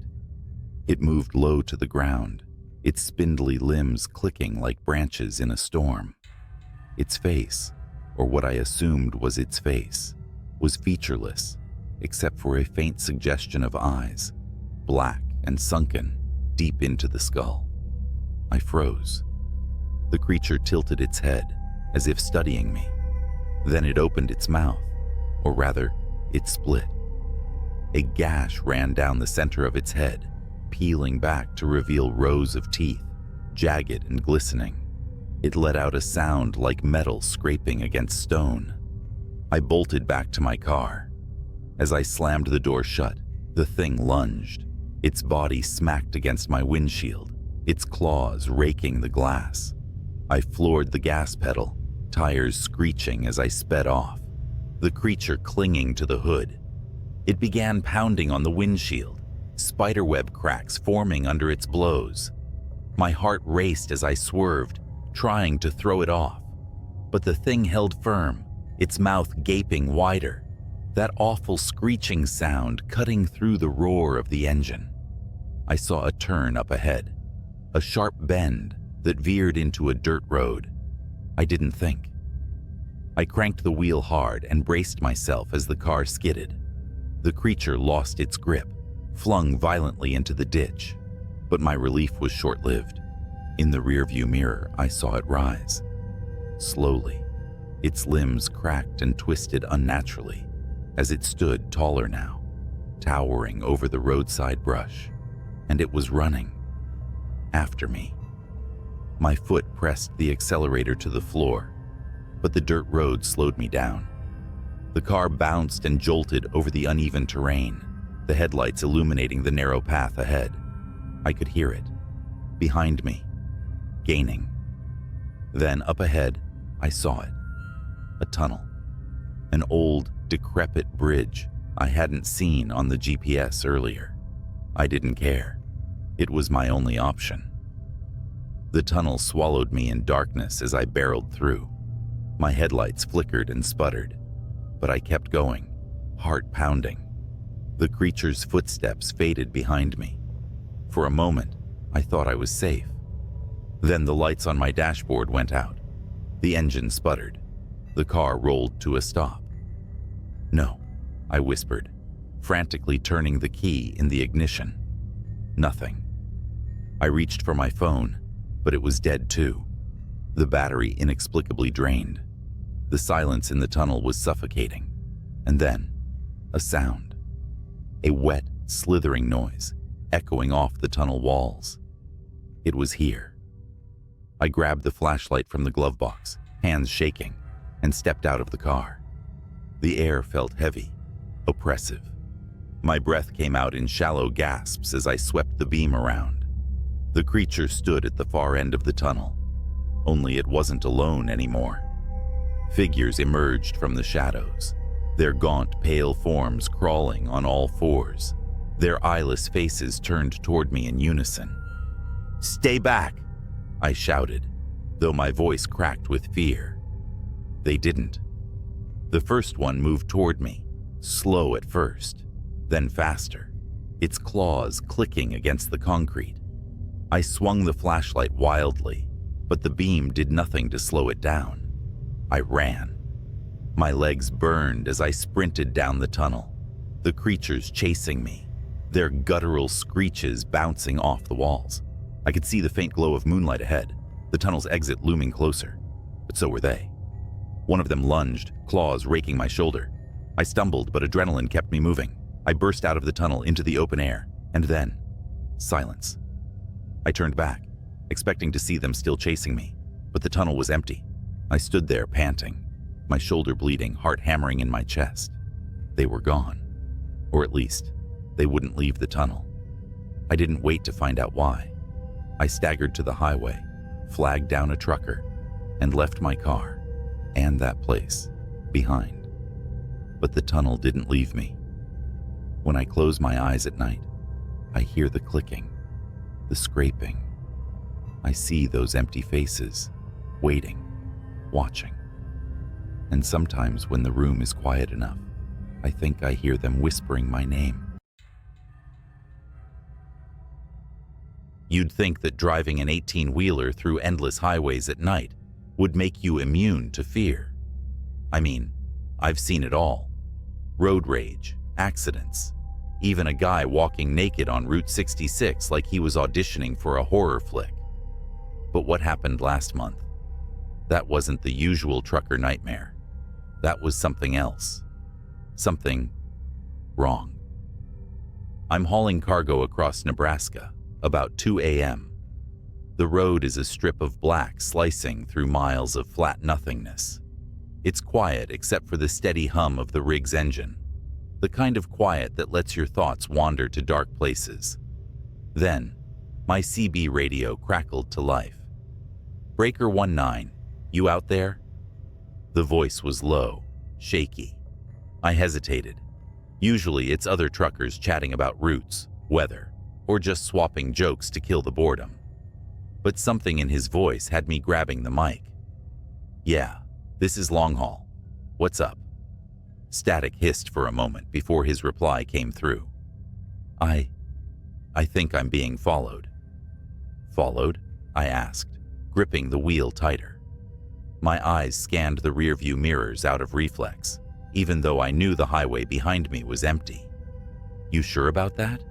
Ain't nobody out here but us." The radio crackled again, and his voice came through more frantic this time. "It's not a car. I don't know what it is. It's been tailing me since mile marker 240. Every time I look back, it's closer." "Closer? What are you seeing, man?" I asked, feeling a bead of sweat roll down my temple. Nebraska highways don't exactly have streetlights, and whatever he was dealing with was probably some stray animal or a trick of the dark. He didn't answer right away. Instead, there was a long pause, filled only with static, before he finally whispered, "Eyes." "Eyes?" I repeated, my stomach tightening. "Yeah," he said, his voice trembling. "Like headlights, but wrong. Too low to the ground, and they flicker, like they're blinking. I swear to God, man, it's watching me." I glanced at my GPS. Mile marker 240 was about 10 miles behind me. Whatever was happening to this guy, it wasn't far off. "All right, buddy, stay calm. Where are you now?" "Just past mile marker 250. It's still back there, but it's closer. I can feel it." His voice cracked, and for the first time, I heard real terror in his words. This wasn't just highway paranoia. He truly believed something was after him. "Listen," I said, trying to keep my voice steady. "There's a rest stop at 255. Bright lights, other truckers. Head there, and I'll meet you." "No," he snapped, almost yelling. "It won't let me stop. Every time I slow down, it gets closer. I can hear it, like claws scraping the pavement." My blood ran cold. I turned on my high beams, as if that would somehow protect me. "What's your rig?" I asked. "I'll look for you on the road." "Freightliner Cascadia. White cab, red trailer," he muttered. "But I don't think you'll make it in time." Then the radio went dead. I grabbed the mic again. "Breaker 19, you there? Talk to me." Static hissed in response. My heart pounded as I pushed the accelerator, the engine growling as the truck surged forward. I was determined to catch up to him, or at least see what the hell was going on. At mile marker 252, I spotted him. A white Freightliner with a red trailer barreled down the highway ahead of me, swerving erratically. His brake lights flickered as though he was trying to stop but couldn't. Then I saw them. Eyes. Two faint yellowish glows, low to the ground, darting in and out of the darkness behind his trailer.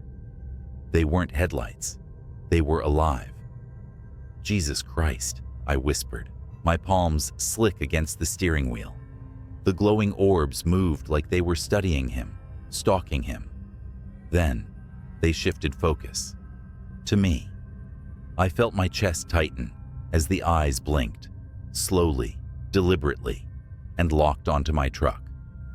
Suddenly, the Freightliner veered off the road, its horn blaring in a panicked howl. It disappeared into the cornfields, leaving me alone with whatever had been chasing it. The glowing eyes began to speed up, closing the distance between us. I floored it. My rig groaned under the strain, the speedometer climbing past limits I knew weren't safe for a truck this size. But the eyes kept up, growing brighter, hungrier. The road ahead blurred as adrenaline coursed through me. Then I heard it. A scraping, like metal on asphalt. It wasn't coming from my rig. It was coming from underneath it. My radio came back to life with an ear-splitting burst of static. A voice came through, distorted and guttural, nothing like the man I'd been speaking to earlier. "You can't outrun it." The sound of claws raked across my trailer, and I felt the whole truck shudder. I gritted my teeth, swerving wildly to shake whatever was beneath me. The weight shifted, and I nearly lost control, the trailer fishtailing dangerously close to the edge of the road. Up ahead, the rest stop appeared like a beacon of hope, its floodlights cutting through the darkness. I didn't slow down. I couldn't. The eyes vanished just as I burst into the parking lot, skidding to a halt amid a few other rigs. My hands trembled as I killed the engine and jumped out of the cab. Nothing. No glowing eyes. No claws. Just the hum of fluorescent lights and the distant chirp of crickets.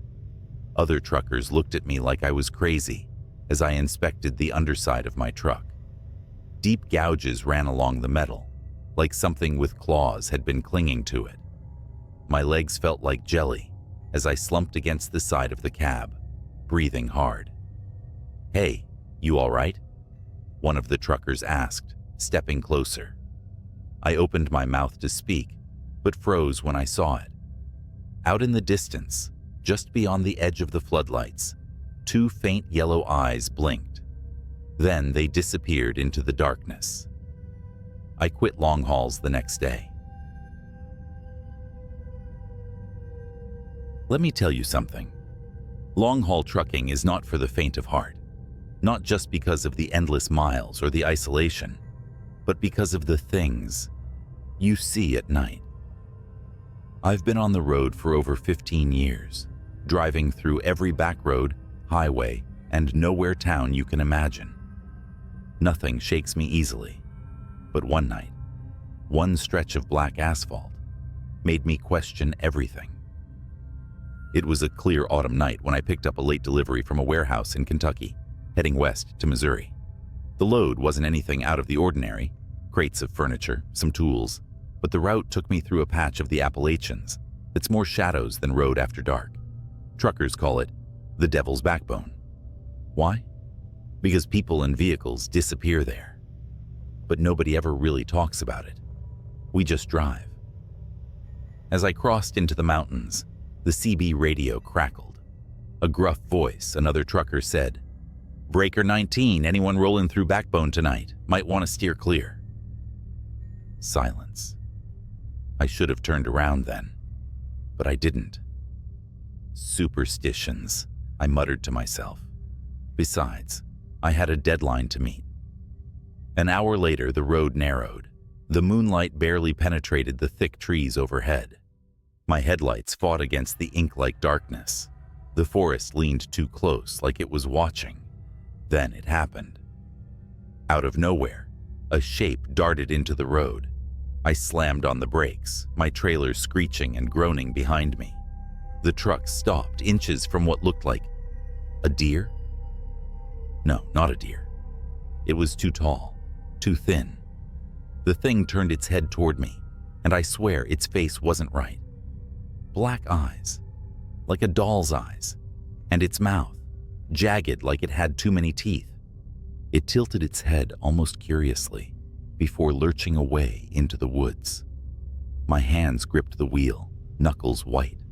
My instincts screamed to keep driving, but my engine stalled. That's when I saw the scratches. 3 deep parallel gashes raked across my hood. Fresh, the kind no animal leaves behind. The CB buzzed again, but it wasn't static this time. A low growl came through, like an animal, or a man imitating one. "Still rolling, driver?" A voice rasped, half laughing, half snarling.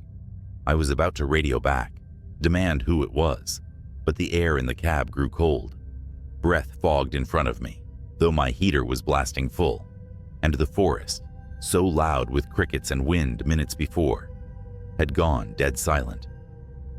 Then came the footsteps. Heavy, slow, something big, something deliberate. I refused to look out the window, but in my mirror, I saw the outline of something. Something tall, too tall. It stood just beyond the reach of my brake lights, watching.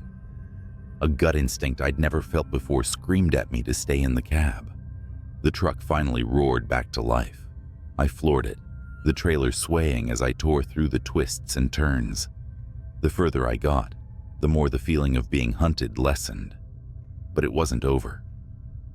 30 miles later, I pulled into a rest stop, one of those desolate lots with a vending machine and a flickering light. Another rig was parked there, engine off, but no driver in sight. I stepped out, my boots crunching gravel, and checked my hood. Those gashes, they weren't just scratches anymore. They were smoking, smoldering like they'd been branded into the metal. And then, from the woods beside the lot, came a laugh. Not a man's laugh, not a child's laugh. It was distorted, like a tape player chewing on a bad recording. The hairs on my arms stood on end. "Driver," the same voice from the CB crooned, but this time, it wasn't over the radio. It was in the air, behind me. I spun around, but no one was there. Just my truck, just the woods. But deep in those trees, I swear, I saw eyes. Not 2, dozens, blinking in unison. I didn't stay to find out what they belonged to. I climbed back into my rig, locked the doors, and drove until dawn. When I finally reached Missouri, the scratches on my hood were gone, replaced by pristine metal, like nothing had ever happened. But I know what I saw. And every time I pass through Appalachia, I see those same blinking eyes in my nightmares. If you're driving through the Devil's Backbone, keep your eyes forward, your windows shut, and don't stop for anything. A week passed, but the shadows of that night followed me. Truck stops felt quieter than usual, the roads darker, and the CB radio, even when silent, felt ominous. The scratches may have disappeared from my truck, but the memory of them burned in my mind. And then, the real nightmare began. My next haul was a routine trip, heading south toward Alabama, a midnight run. As always, I preferred driving at night. Less traffic, more peace. But peace was the last thing I found. It started with my GPS going haywire. One moment it showed a straight route. The next, my truck icon spun wildly, as if I'd veered off-road. I checked my map, recalibrated, and pushed on. That's when I noticed something. The mile markers weren't right. Each marker was different. One read 142. Then the next said 666. I laughed it off, thinking I was seeing things. But the markers grew stranger. End. Turn back. And one that simply read run. The rational part of me fought to dismiss it. A prank, bad lighting, or exhaustion. But deep down, I knew better. And then I saw the rig. It was pulled over on the shoulder, headlights blazing. The truck looked abandoned, door swinging gently in the breeze. I slowed, radioing out of habit. Breaker 19, you need a hand, driver. Static. The closer I got, the more I noticed something wasn't right.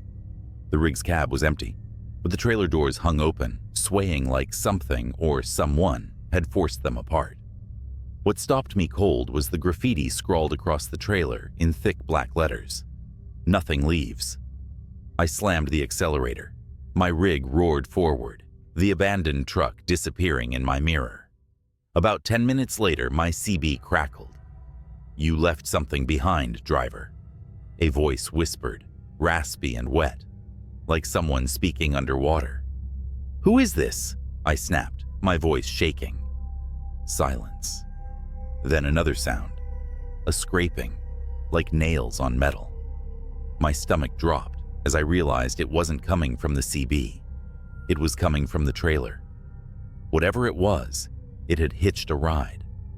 My headlights caught a curve in the road ahead, forcing me to slow down. The scraping grew louder, more frantic, as if whatever was back there knew I was easing up.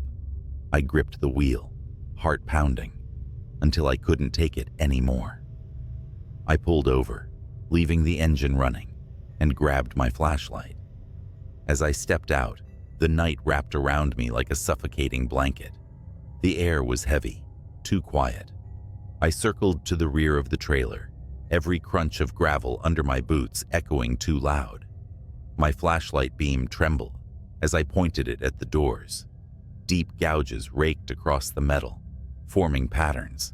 No, symbols. My hands were sweating, but I reached for the handle. The moment I unlatched it, the doors flew open, and someone lunged at me. I stumbled back, falling hard on the asphalt. It was a man, or what used to be one. His skin was gray and stretched taut, his eyes sunken, but blazing with a sickly yellow light. His mouth twisted into an inhuman grin as he crawled toward me on all fours, faster than any human should. I scrambled back, yelling, "Stay the hell away!" But he didn't stop. His movements were jerky, like a puppet on strings, and his grin widened impossibly as he reached out. That's when I heard it. The sound of tires screeching, a horn blaring, and then the crunch of impact. Another truck coming around the bend had plowed into the figure, throwing it into the ditch. I staggered to my feet, breathing hard, as the driver of the other rig jumped out. "You okay?" he asked, looking me over. I pointed to the ditch, but when we checked, the thing was gone. Only a smear of dark, oily blood remained. We didn't talk much after that. The other driver offered to follow me to the nearest truck stop, and I didn't argue. The rest of the drive was uneventful, but the entire time, I felt those eyes on me, watching, waiting. When I reached the stop, I parked, climbed into the sleeper, and locked every door. I didn't sleep. I couldn't. Somewhere out there, in the vast darkness, that thing was still lurking. I never drove through the Devil's Backbone again, and I'll never forget the lesson I learned that night. Some roads aren't meant to be traveled. I glanced at the dashboard clock. 2:43 a.m. The highway was dead, a straight ribbon of asphalt vanishing into the darkness. My CB radio crackled faintly with static, the voices of distant truckers trading stories to stay awake. I adjusted my cap and yawned, the hum of my 18-wheeler lulling me into a dangerous sense of calm. Then, out of nowhere, a voice broke through the static. "Eastbound on I-70. Anyone else seeing this? The voice was shaky, breathless, like someone who just ran a marathon. I grabbed the mic. Eastbound here. What's going on? Static swallowed his reply, but I heard enough to send chills down my spine. Black semi. No lights. Coming up fast. I shifted in my seat, suddenly wide awake. My headlights illuminated nothing but the road ahead, bordered by skeletal trees and the occasional mile marker. I checked my rearview mirrors. Nothing but empty black. Anyone else out there? The voice called again, this time frantic. Calm down, I said into the mic. Where are you exactly? I think mile marker 82. It's behind me. Oh God, it's right on me. The transmission cut out with a burst of static. My heart thudded against my rib cage.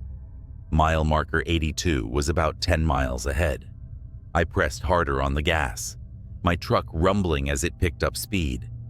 I don't know why I felt compelled to go faster. Curiosity? Duty? Or maybe some primal part of me was already screaming, "You should turn back." 10 minutes later, I reached marker 82. The asphalt gleamed under my headlights, but the road ahead was empty.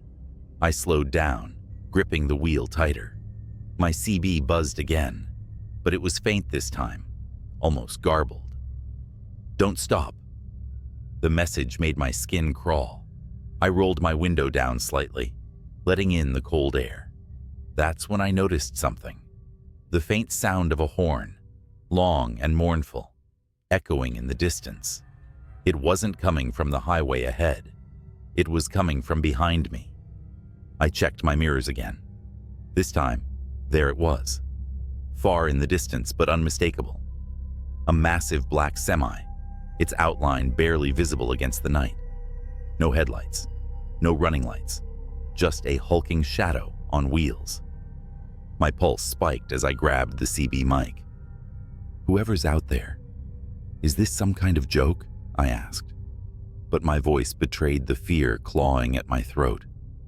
The response came in a whisper so faint I had to strain to hear it. It's not a truck. Don't stop. Don't let it catch you. The shadow in my mirrors grew larger. It was closing in, fast. I pushed the gas pedal to the floor, the roar of my engine filling the cab. My trailer swayed as my speed climbed past 80, then 85. But no matter how fast I went, the black semi kept gaining. Its horn blasted low and guttural, vibrating through my chest. It wasn't the horn of any truck I'd ever heard. It sounded almost alive. The CB crackled again, and the faint whisper returned. Don't look at it. Whatever you do, don't look at it. I didn't want to. But when the thing roared up beside me, I couldn't stop myself. I turned my head. The cab of the black semi was empty. No driver. Just a void where a driver should have been.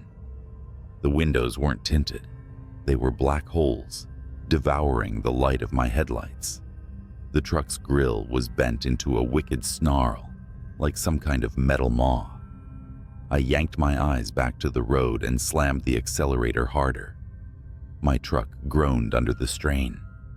The black semi swerved, its shadowy mass brushing against my trailer. Sparks flew, lighting the darkness like fireworks. Get off the highway, the CB hissed. There was an exit up ahead, barely lit by a single flickering lamp. Without thinking, I veered toward it, tires screeching as I took the turn too fast. My truck wobbled but held steady as I barreled down the narrow exit ramp and onto a deserted country road. For a moment, I thought I'd lost it. The road stretched out empty before me, flanked by fields of tall grass swaying in the wind. My shoulders sagged with relief. But then the horn sounded again, closer this time, and my blood ran cold. In my side mirror, I saw it. The black semi was following me off the highway. "Leave me alone," I shouted into the CB, but the static gave no reply. The road grew narrower, twisting and turning through the darkness. The black semi's headlights, no, The absence of headlights loomed behind me, swallowing the faint glow of the moon. Up ahead I saw it, a bridge, old, rickety, and far too narrow for 2 trucks. I didn't slow down. If the thing wanted to take me out, it would have to follow me across. The bridge groaned as my truck rolled onto it. Wooden planks creaked and snapped under my weight. I made it halfway across before I heard a deafening crash behind me. I glanced in the mirror and saw the black semi barreling onto the bridge. Its sheer size was too much for the old structure. The wood splintered and the bridge began to collapse. I floored it, the edge of the bridge just a few yards away. The black semi's horn blared one last time, a guttural scream that sent chills down my spine. Then the bridge gave out entirely. I felt my rear tires hit solid ground, just as the rest of the bridge crumbled into the river below. I slammed on the brakes and skidded to a stop, my chest heaving. Behind me, the black semi disappeared into the churning water, its horn fading into silence. For a long time, I just sat there, staring at the empty road ahead. The CB crackled once more, a final whisper cutting through the static. You made it, but it'll be back. I never took that route again. Hell, I've never driven at night since. Whatever that thing was, it wasn't a truck. And if it ever comes for you, don't stop. Don't look at it, just run. Any other. A dispatch about a disturbance on Lincoln Avenue. A rundown stretch of road I've driven 1,000 times. Routine, I thought. But nothing about that night would be routine. I'm an officer, and my job is to answer calls, no matter how bizarre they might sound. The caller reported screams, frantic footsteps, and what they described as shadows chasing shadows. Dispatch didn't think it sounded credible, but they sent me anyway. Pulling onto Lincoln Avenue at 3 a.m., I slowed to a crawl. The street was empty, the kind of silence that presses on your ears until you swear you're hearing whispers. My patrol car's headlights cut through the night, bouncing off the cracked windows of old shops and boarded-up buildings. Then I saw her, a woman sprinting down the middle of the street. She was barefoot, wearing a torn dress, her face twisted in sheer terror. I rolled down my window to call out to her, but before I could, she stopped dead in her tracks, her neck snapping around like she'd heard something I couldn't. She screamed, and that's when I saw it, something moving behind her. But there was nothing there, not at first. I jumped out of the car, flashlight in hand, and yelled for her to stop. She ran toward me, sobbing, begging for help. Her words were a jumbled mess, but I caught bits and pieces. It's coming, invisible. It touched me. Suddenly, she was lifted off the ground. No hands, no wires, nothing. Just her body, rising like a marionette. Her feet dangled in the air as her screams turned to choking gasps. My instinct was to run to her, but my feet wouldn't move. It was like the air around me had turned solid.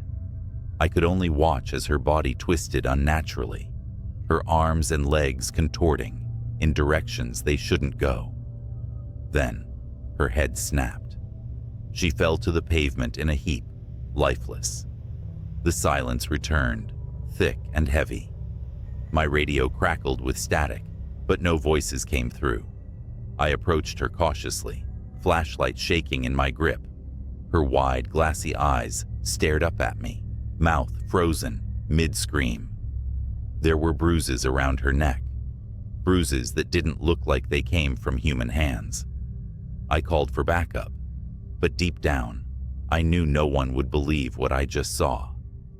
As I waited, something caught my eye, a shimmer in the air, like heat waves rising off asphalt. It hovered where the woman had been lifted. My heart pounded as I reached for my gun. The shimmer moved toward me, slow and deliberate. I fired. The bullet hit something. The shimmer flared, twisting like a living thing in pain, then vanished. But the air didn't feel any lighter. Whatever was out there, I knew it wasn't gone. When backup arrived, I didn't tell them everything, just that I found her like that. The official report chalked it up to a hit and run, the case marked unsolved. But I couldn't let it go. That was the night I learned about the Tartarus Archive. But that's a story for another time. For now, just remember, not everything you see on Lincoln Avenue is real, and some things you don't see are more real than you'd like to believe. Weeks passed, but the image of that woman's body didn't leave me. Every night, I drove down Lincoln Avenue on my patrol, scanning for something, anything, to make sense of what happened. But the street stayed empty, a scar on the city's map. I became obsessed. I started digging through old police files, hoping for patterns. Reports of disappearances on Lincoln Avenue dated back decades. Most were written off as runaways, accidents, or unexplainable events buried under paperwork. But some officers, those who worked late shifts on the avenue, had left chilling notes in the margins of reports. Felt watched, couldn't see anything, but it was there. I tried to share my concerns with my partner, but he brushed it off. "Don't go looking for ghosts," he said. But I couldn't stop. One night, my obsession nearly killed me. I was parked on the avenue, engine off, windows cracked. It was quiet, too quiet. Then, a sound, a faint hum, like static, but coming from nowhere. My skin prickled. I stepped out of the car, flashlight in hand, and looked around. That's when I saw the shimmer again. It was closer this time, less subtle. The air seemed to bend around it, distorting the empty street like a funhouse mirror. My gut screamed at me to get back in the car, but something about it was magnetic. Against all reason, I stepped closer. The shimmer moved. It was fast, darting down the street like a predator circling its prey. My flashlight flickered, then died. My gun felt useless in my holster. And then, I heard the whisper, "You shouldn't be here." It wasn't a voice, not exactly. It was in my head, but louder than my thoughts. I stumbled back, the whisper growing into a deafening roar. Shapes began to form in the shimmer, elongated limbs, hollow eyes, twisted mouths that didn't belong on any living creature. They flickered in and out of existence, like they couldn't fully cross into our reality. I ran. Back in the car, I threw it into drive and sped off. My radio crackled, voices cutting in and out. "Officer down on Lincoln Avenue." The voice wasn't mine. When I reported the incident, I was met with silence. My captain gave me a long, hard look, then dismissed me for the night. 2 days later, I was called into his office. He handed me a file labeled Classified Tartarus Division. Inside were grainy stills from security footage, the woman I'd seen that night, the shimmer, and other images, faces contorted in terror, bodies suspended in midair, shadows that didn't belong to anything human. He said only one thing: "You didn't see anything." I didn't sleep that night. Instead, I combed through the Tartarus file in secret. There were names of other officers, all with eerily similar accounts, all sworn to silence. A few had gone missing. That's when I found the recording. It was from a patrol car on Lincoln Avenue, time-stamped 5 years ago. The dash cam footage showed an empty street at first. Then, the shimmer appeared. The car's engine revved, but the officer never escaped. The shimmer enveloped the vehicle, and within seconds, the footage cut to static. The officer was never found. I requested a transfer the next day. Now, years later, I'm hundreds of miles away from Lincoln Avenue, but the whispers still haunt me. Sometimes when it's quiet, I'll hear the hum, faint but unmistakable. I've learned to ignore it. But if you ever find yourself driving down Lincoln Avenue late at night, and the air feels heavy, like it's pressing down on your chest, don't stop. Whatever you do, don't stop. First time I saw her was through the cracked screen of a police body cam. Dispatch, suspect unarmed but acting erratic. The officer muttered as his footsteps echoed down the shadowed alley, his breath clouded in the frigid night air, every exhale a whisper of tension. The camera bobbed with his steps, capturing the shimmer of frost on the brick walls and the distant glow of streetlights. Then she appeared. She was crouched by a dumpster, her back to the officer, swaying ever so slightly like she was listening to music only she could hear. Her hair, long and dark, clung to her like seaweed on a corpse. The officer called out, his voice steady but sharp. "Ma'am, this is the police. Are you all right?" She didn't turn around. Instead, she raised a single hand, a pale skeletal thing with fingers too long, almost insect-like, and scratched the air. Slowly, methodically, like she was carving something unseen into the fabric of the night. "Ma'am," the officer repeated, more urgent now. He stepped closer, boots crunching on broken glass. That's when she moved. She didn't stand or turn around. She simply twisted. Her neck rotated far beyond what should have been possible, vertebrae cracking like dry twigs, until her face was staring back at the camera. Her eyes were enormous, hollow pits, swallowing the weak beam of the officer's flashlight. And her mouth, God, her mouth, stretched into a grin that could split a human skull. The body cam glitched. For a moment, the screen was static, the audio a shrill, grating scream. When the feed returned, the alley was empty. The woman was gone. "Officer Monroe, what's your status?" Dispatch buzzed, but Monroe wasn't responding. His body cam showed nothing but the open alley now, the flashlight beam trembling as it panned across damp brick walls. Then, with a wet, guttural crunch, the camera fell sideways. The last thing it captured before going dark was a streak of blood pooling into the frost. I shouldn't have seen that footage, but I did. And now she's found me. For 3 days after seeing that footage, I couldn't sleep. Every creak of my apartment, every shadow caught in the corner of my eye felt alive, as if it carried the echo of her grin. Monroe's body was never found. The official report chalked it up to gang violence in the area, but I knew better. That thing, whatever it was, had taken him. I work in law enforcement too, just not on the front lines. My job was to review body cam footage for ongoing investigations, compiling evidence for court cases. After Monroe's footage, I told myself I'd misinterpreted what I saw. Maybe it was a trick of the light, a camera malfunction, or exhaustion playing tricks on my mind. But the night after I filed the footage, I got a message in my inbox. Unreviewed Incident 1127 code, redacted. It was flagged for immediate review, a case assigned to me, and only me. At first, I thought it was a mistake. No one spoke to me about it. No directives came through. Just the video file. I shouldn't have clicked on it, but I did.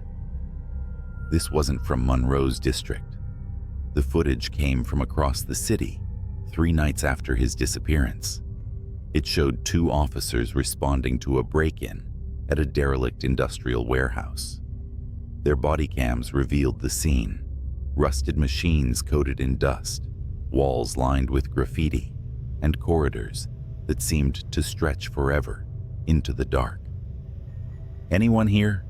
Show yourself," one officer barked, his flashlight slicing through the shadows. His partner covered his 6, their footsteps echoing through the cavernous space. And then they heard it. Laughter. It was faint at first, barely audible. A child's giggle. But as they moved deeper, it grew louder, distorted, the pitch warping until it sounded less like laughter and more like the twisted cries of something mocking human joy. "Cut the crap," the second officer shouted. "This is your last warning." The laughter stopped. The silence that followed was heavier than the darkness around them. That's when the flashlight beams caught movement. Something darted between the rusted machines, too fast to track.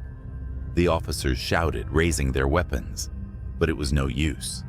The thing emerged, not running, but crawling, limbs too long, joints bending the wrong way. It skittered toward them with impossible speed, its hollow eyes reflecting the light like mirrors. One officer fired. The gunshots echoed, deafening in the emptiness. The creature stopped, crouched on all fours, and cocked its head. It didn't bleed. It didn't fall. It simply stared, grinning that same skull-splitting grin. Then it lunged. The camera feed erupted into chaos. Flashes of limbs, screams, static. The footage ended abruptly. I shut my laptop, heart pounding. My apartment felt suffocatingly quiet. Too quiet. And then I heard it. A faint scratching noise. At first I thought it was coming from the walls, maybe rats or the old pipes. But as I sat there frozen, I realized it wasn't the walls. It was my window. I turned slowly. The blinds were drawn, but I could see the silhouette behind them. Something tall, with fingers too long, was tracing patterns in the glass. Slowly, methodically. I don't know how long I sat there, paralyzed, staring at that shadow. Minutes. Hours. Finally, I mustered the courage to reach for my phone. My fingers trembled as I dialed 911. 911? What's your emergency? There's someone outside my window, I whispered. Can you describe them? The scratching stopped. The blinds fluttered, as if touched by a faint breeze. Then slowly, they began to part. No, I stammered. No. Sir, are you there? Sir? It was her. That face. That impossible grin. Her hollow eyes bore into mine as she pressed her palms flat against the glass, her nails scraping in a slow, deliberate rhythm. She leaned closer, her grin widening, until the corners of her mouth began to tear. I dropped the phone. I don't remember what happened next. One moment I was in my living room. The next I was sprinting down the fire escape, barefoot and half-dressed, into the freezing night. I didn't stop until I reached the nearest precinct, pounding on the doors like a lunatic.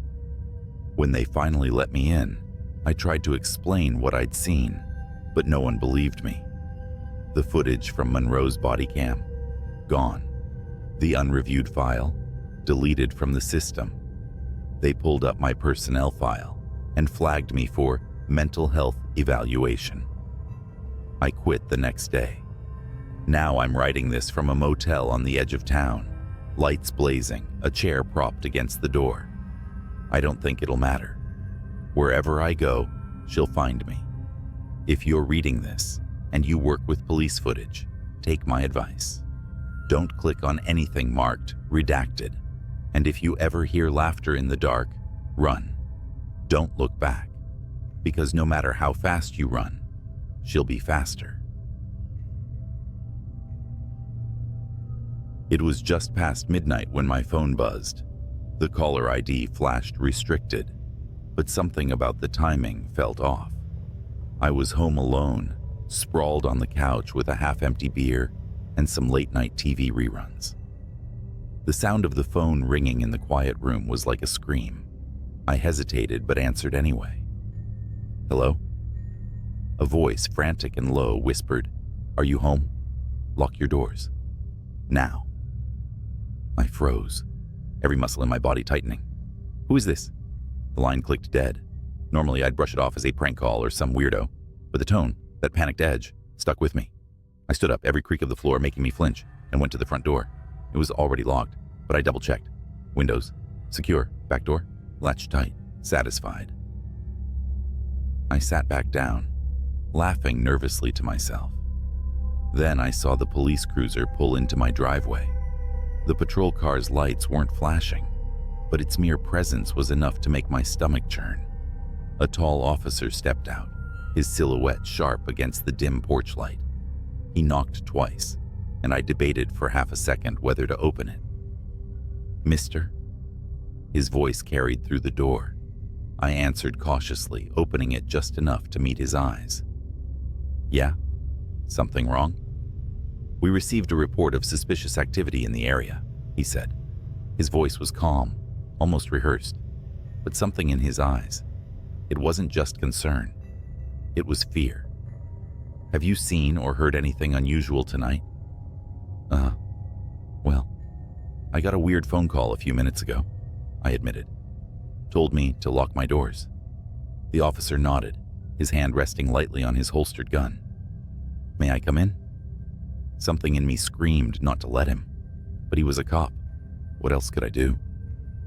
"Yeah, sure." As soon as he stepped in, I noticed the tension in his shoulders. He was scanning the room like he expected someone or something to leap out at any moment. "What's this about?" I asked, trying to mask my growing unease. He hesitated, then motioned toward the living room. "Can we sit? I'll explain everything." We sat. He didn't take off his hat, didn't relax. Instead, he leaned forward, resting his elbows on his knees, and lowered his voice. "There's been an incident nearby. I need to ask, have you noticed anything strange in the past week? People following you? Strange vehicles parked outside?" My heart skipped a beat. "No, nothing like that. What kind of incident are we talking about?" He glanced toward the window, then back at me. "A break-in, but it's more complicated than that. The suspect might still be in the area." I felt the weight of his words settle like a lead blanket. Before I could press for details, the police radio clipped to his shoulder crackled to life. "Unit 47, report. Suspect confirmed near Elm and 3rd. Proceed with caution. All units advised." The officer shot up, his hand immediately gripping his gun. "Stay here," he ordered. "Lock the door behind me. Don't answer for anyone but the police."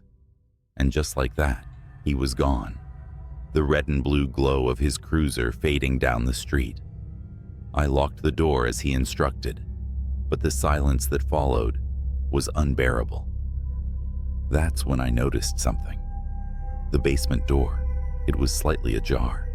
I stared at the basement door, my pulse roaring in my ears. I was sure I had closed it earlier. Positive. Every nerve in my body screamed for me to call the officer back, but my phone sat uselessly on the coffee table. I wasn't even sure I could move.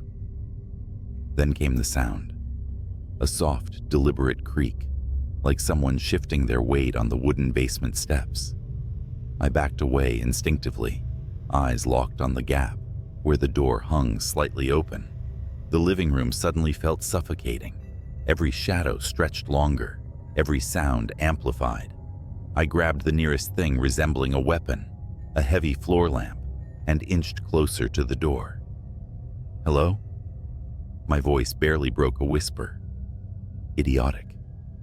As if I wanted a reply. The silence was deafening. Then came a slow, scraping noise, like metal dragging against the wall. My heart felt like it was trying to escape my chest. "Look," I stammered. "I don't know who's down there, but the cops are already here. They're coming back any second." Nothing. And then, almost imperceptibly, I saw it. A flash of movement low to the ground, at the edge of the basement's shadows.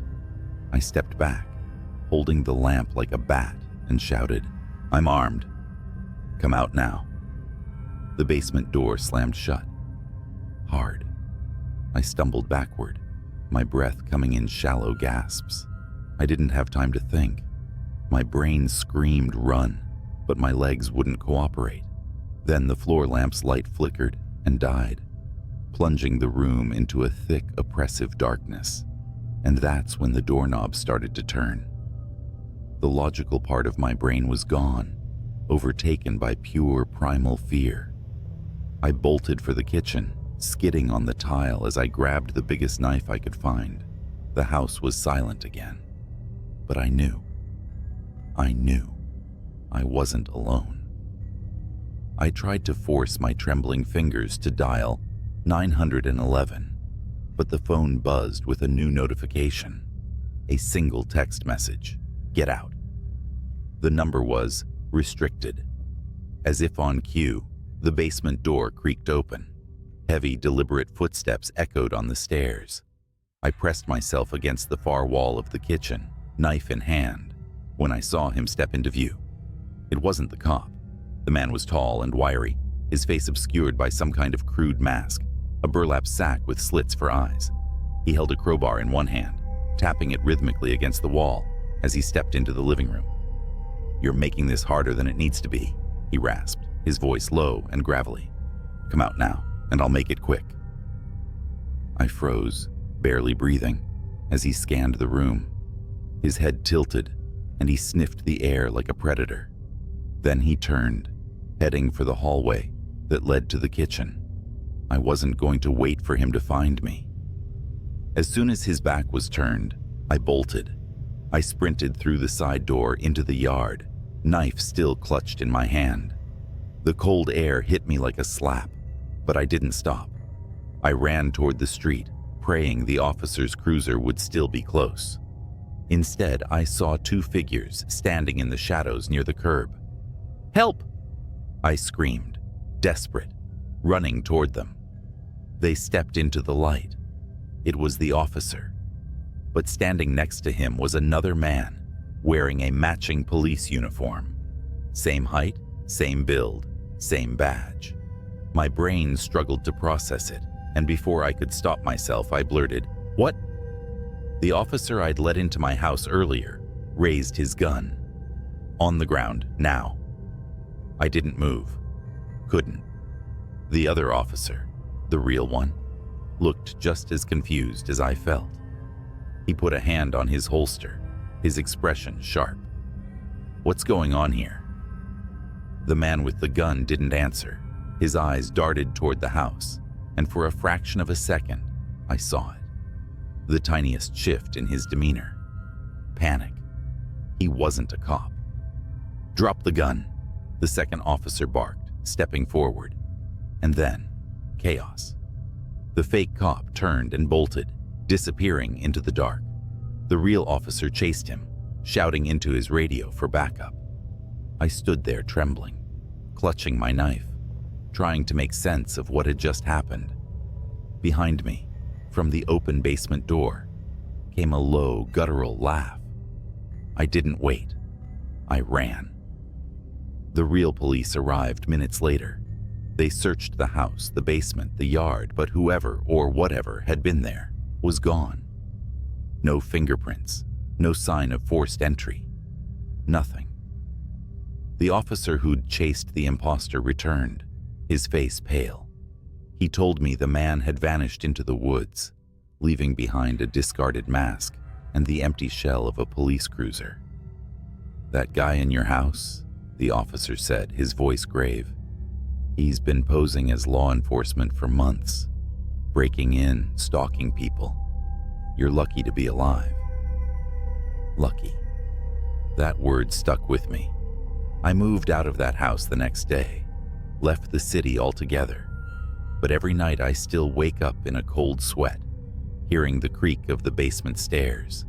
And sometimes, when my phone buzzes in the dark, I still see those words, "Get out." I didn't believe the warnings at first. I mean, who listens to whispers about a desolate highway anyway? But this wasn't just any road. It was Ridgeway Stretch, a winding path through the middle of nowhere. My night shift had just ended, and my brain was buzzing too much for a straight route home. Something about the idea of open roads under a pitch-black sky seemed soothing. I should have stayed on the main road. It started harmless enough. The hum of my car, the faint rhythm of late-night radio, and the vast emptiness stretching ahead. But something felt off. The moon, which had been full and bright, vanished behind clouds, plunging the world into a darkness so thick my headlights barely made a dent. Then I saw it. A figure on the side of the road, just standing there. I slowed down, debating whether to stop. They didn't wave, didn't move, just stood still like they were carved out of the darkness itself. Something about the way they leaned slightly forward felt wrong, like gravity was holding them in place unnaturally. My instinct screamed, "Keep driving." So I did. But as my car rolled past, the headlights flickered, and I swear I saw the figure twist its head to watch me. Only there were no eyes, just hollow pits. My chest tightened, and I floored the gas pedal. The car roared forward, the speedometer climbing past 70, but I couldn't shake the feeling that something was following me. The road felt endless, curving in ways it hadn't before, twisting like a serpent. My GPS blinked out, replacing my destination with static. That's when the radio crackled to life. A voice, low and distorted, seeped through the speakers. "You shouldn't have ignored me." I nearly swerved off the road as the voice hissed through the car's speakers. My heart pounded so hard, it felt like it was rattling my ribs. The radio wasn't even turned on. I'd switched it off minutes ago, fed up with static. But here it was, alive and taunting me. I tried to laugh it off, convincing myself it was just my mind playing tricks. Long shift, dark road, adrenaline. Classic ingredients for a good scare. That's all it was. At least, that's what I told myself until my headlights caught movement up ahead. Something darted across the road, low and fast, like an animal. I slammed the brakes hard, skidding to a stop. The silence afterward was deafening. My car idled in the middle of the stretch, headlights illuminating nothing but empty asphalt and the distant shimmer of mist. Then came the sound, a soft, rhythmic tapping. It wasn't coming from outside, it was coming from above. I froze, staring at the roof of the car. The tapping grew louder, sharper, like nails scratching at metal. My breath hitched as I glanced at the rearview mirror. The interior was pitch black, but for a moment, I thought I saw movement behind me. A subtle shift of a shadow that shouldn't have been there. Gripping the wheel tighter, I slammed the car into gear and sped off. The tapping stopped instantly, but the relief didn't last. My phone buzzed on the passenger seat. It was a text from a number I didn't recognize. Look in the mirror. I didn't want to. God help me, I didn't want to. But my eyes betrayed me, flickering up to the rear view. The shadow was back, but now it had form. A figure hunched low, its head almost brushing the roof. I couldn't make out its face, but I could feel it staring at me, the weight of its presence pressing down on my chest. "No," I whispered, shaking my head, as if denying it could make it disappear. My foot pressed harder on the gas. The engine whined, the car shuddering as it hit 90, then 100. The road narrowed, trees closing in like a tunnel, their branches clawing at the sides of my car. The figure didn't move. It just sat there, its presence growing heavier with each passing second. Then, in a voice that sounded like rusted metal scraping glass, it whispered, "You can't outrun it." I screamed, swerving wildly. The car clipped something, a signpost or maybe a guardrail, and spun out. Time slowed as the world flipped. Metal groaned, glass shattered, and for a horrifying moment, I thought I was going to die. But I didn't. When the car finally stopped rolling, I was upside down, hanging by the seatbelt. Blood dripped from a gash on my forehead, my breaths shallow and rapid. The silence was suffocating. I fumbled with the buckle, crashing down onto the cracked windshield.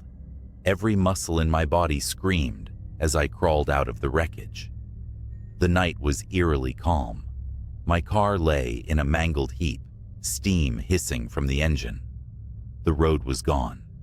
I wasn't on Ridgway Stretch anymore. I wasn't anywhere. Around me was an endless expanse of fog, shifting like it was alive. Then I heard it, the crunch of footsteps on gravel. Slow, deliberate, growing closer. I turned, my legs trembling, and saw the figure emerge from the mist. It was tall and impossibly thin, its limbs too long, its head cocked at an unnatural angle. "What do you want?" I screamed, backing away. It didn't answer. Instead, it reached out with a hand that wasn't a hand. It was more like a claw, made of shadows. And then, it spoke. "You left the road. Now you belong to me." I woke up in my bed, gasping for air, drenched in sweat. The clock read 7:06 a.m. The morning sun filtered through the blinds, warm and familiar. It was just a nightmare, a terrible, vivid nightmare. But as I sat up, my body aching, I realized something was wrong. The clothes I was wearing were the same ones from the night before, torn and stained with blood. My car keys were still in my pocket, sticky with grime, and etched into the palm of my hand, as if burned there, were 3 words: "Don't come back." I haven't driven at night since, and if you're ever tempted to take Ridgway Stretch for a shortcut, let me save you the trouble. Whatever's out there, it doesn't like visitors. The highway was empty, except for my old sedan cutting through the cold, humid night. The yellow lines on the asphalt blurred as I sped up, my fingers tightening on the steering wheel. Every so often, my headlights would catch the silhouette of a road sign or an old skeletal tree, their shadows stretching and shrinking across the cracked pavement. I shouldn't have taken that detour. It started as a routine trip home. Work had bled into the late hours, and I'd left the office with nothing on my mind but getting back to bed. The regular route was closed, some roadwork or an accident. I didn't pay attention. My GPS offered an alternative, a back road that wound through what looked like endless farmland and forest. At first, the dark quiet was soothing, almost peaceful. But then I noticed something unsettling, a shape in the rearview mirror, a light, faint at first, blinking intermittently far behind me. I slowed down, expecting it to vanish like a trick of the eye, but it didn't. It grew stronger, steadier, a single glaring white orb bouncing over the road, speeding closer. At the next intersection, I turned off without hesitation, tires screeching against the asphalt. The road narrowed, trees crowding in on either side, and the light disappeared. I let out a shaky breath. Probably just another driver, I told myself. A farmer or a trucker, out late. That's when the radio crackled. It was off. I was sure of it. Off and silent, like it had been all night. But now it hissed, faint voices slipping in and out of static. I glanced at the dashboard, confused, and almost didn't notice the figure in the road until it was too late. It appeared so suddenly, my chest tightened. A man stood directly in my path, his hand raised like he was signaling me to stop. I slammed the brakes, my car screeching to a halt. Heart pounding, I leaned forward, squinting into the darkness. The man was pale, unnaturally so, his face hollow and his clothes rumpled. He didn't look homeless, though, or drunk, more like something misplaced. His lips moved, but I couldn't hear him. My gut told me to drive, but curiosity won. I cracked the window. "What are you doing out here?" I called, my voice shaking more than I liked. The man's lips stopped moving, his head tilted, neck bending in an unnatural angle. Then, in a voice as clear as if he were sitting beside me, he whispered, "You shouldn't have stopped." Every instinct screamed to press the gas and go, but my body froze. It wasn't just fear. It was something heavier, like the air had thickened, rooting me to the spot. Then the man moved, not toward me, backward. His feet shuffled awkwardly as he retreated into the shadows, his figure melting into the trees. The radio hissed louder now, the static broken by faint guttural sounds that raised the hair on the back of my neck. Before I could act, the light reappeared in my rearview mirror. This time it wasn't distant. It flooded the inside of my car, so bright it washed out the world outside. My foot found the pedal, and I sped off, the light chasing me like a predator. I floored the gas pedal, the old sedan groaning as it sped down the winding road. The blinding light in my rearview mirror didn't falter. It grew brighter, closer, swallowing the world behind me. My hands gripped the wheel so hard my knuckles ached, and the forest on either side blurred into an endless wall of black. The radio screamed now. No music, just static and garbled voices, as if 100 people were shouting underwater. The sound clawed at my brain, making it hard to think. I reached for the dial, desperate to shut it off, but it wouldn't budge. A figure appeared ahead, standing in the middle of the road again. It wasn't the man from before. It was taller, thinner, its limbs unnaturally long. Its head lolled to the side as if it couldn't hold it up. And its eyes. God, its eyes glowed the same blinding white as the light behind me. I yanked the wheel to the left, narrowly avoiding it, and felt the car's tires hit gravel. My heart stopped as the vehicle skidded, the steering wheel jerking out of my hands. I was certain I'd crash into a tree, but the car swerved back onto the road as if pulled by an invisible force. That was when I heard the laughter. It wasn't from the radio or the road. It came from inside the car. I didn't dare look around. My eyes stayed fixed on the road ahead, where the forest began to thin, revealing a stretch of open field. The laughter grew louder, more distorted, echoing in my ears. I couldn't tell if it was mocking or joyous, but it chilled me to my core. "Keep driving," a voice whispered from the passenger seat. I couldn't stop myself. I glanced over. The passenger seat was empty, but for a brief moment, the shadows seemed to shift, forming a faint outline of a figure hunched over, watching me. Its face was obscured, but its presence pressed on me like a physical weight.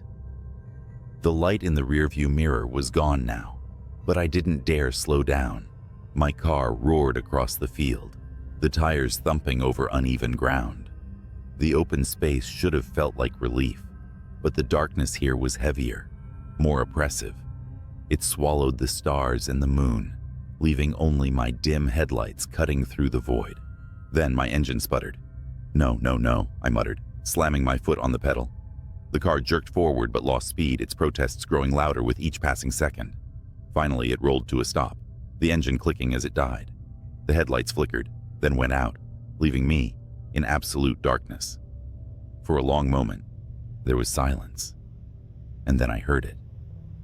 Footsteps. Slow, deliberate, crunching over the dirt behind me. My breath hitched, my entire body trembling.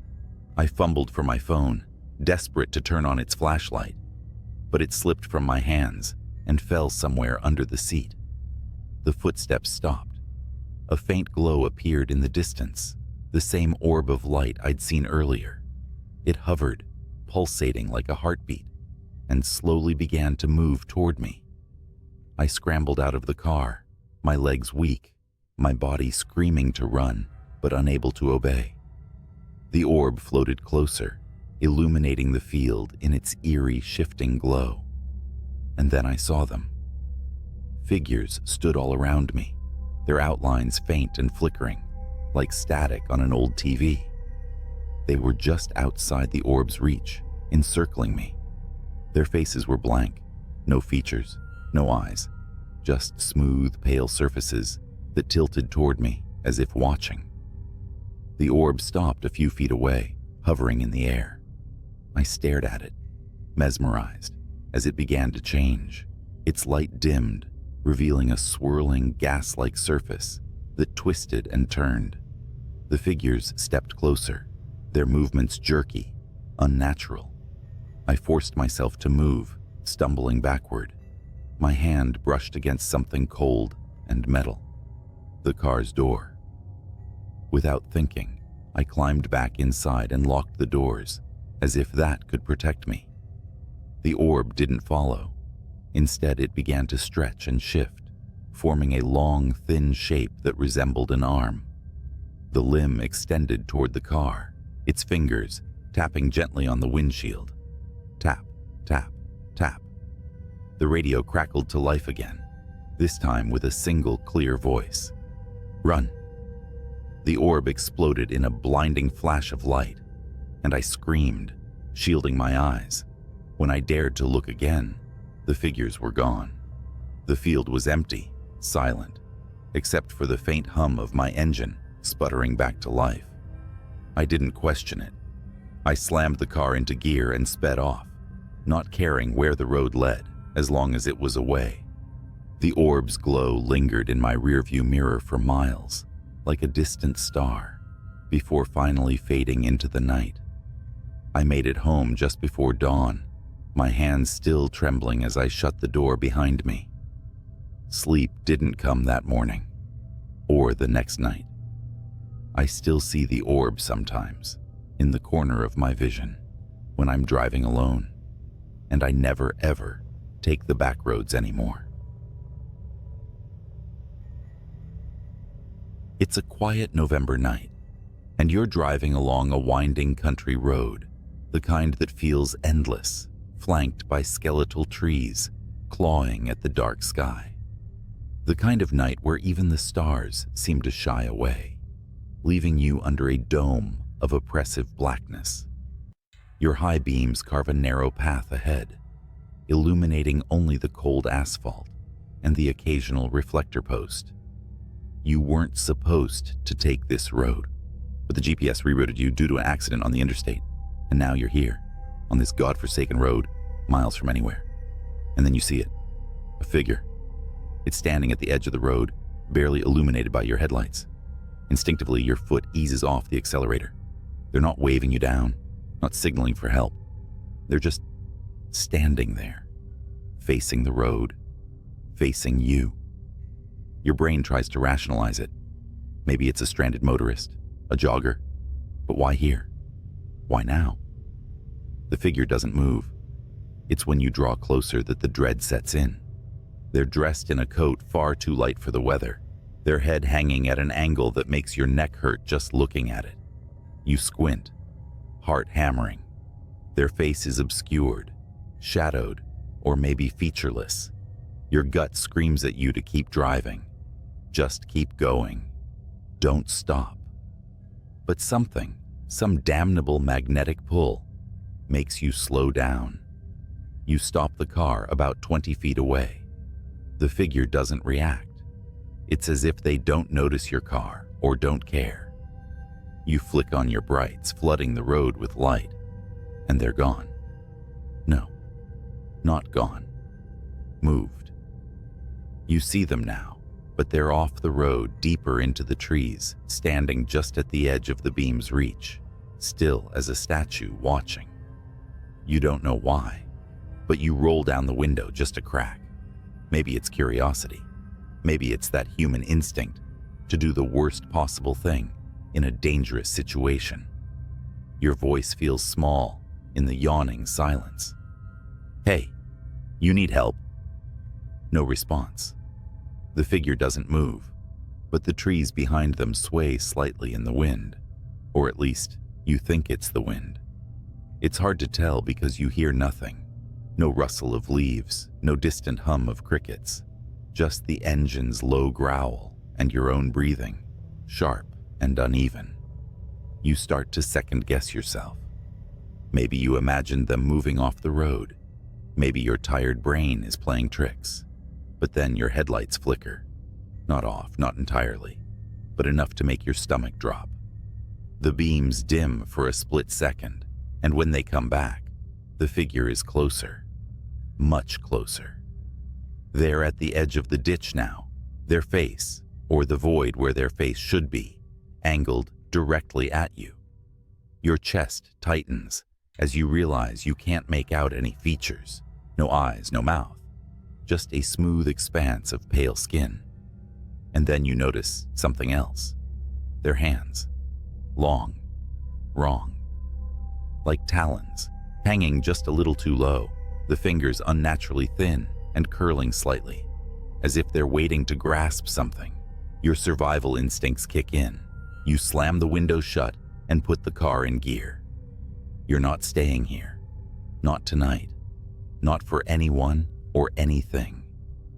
The tires screech as you take off, but as the car lurches forward, you feel a weight, a pressure, like someone's holding the back of the car, the rear view mirror.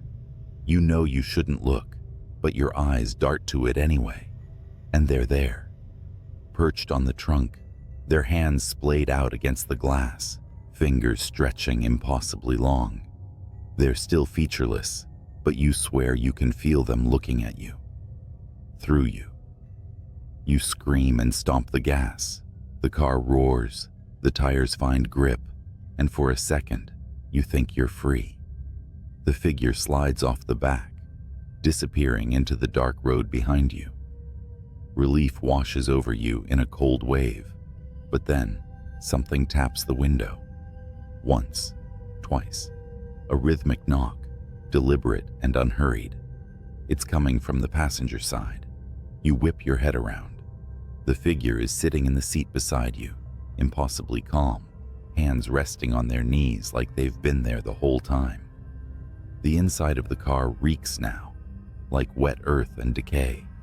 You don't even think. You wrench the wheel to the side.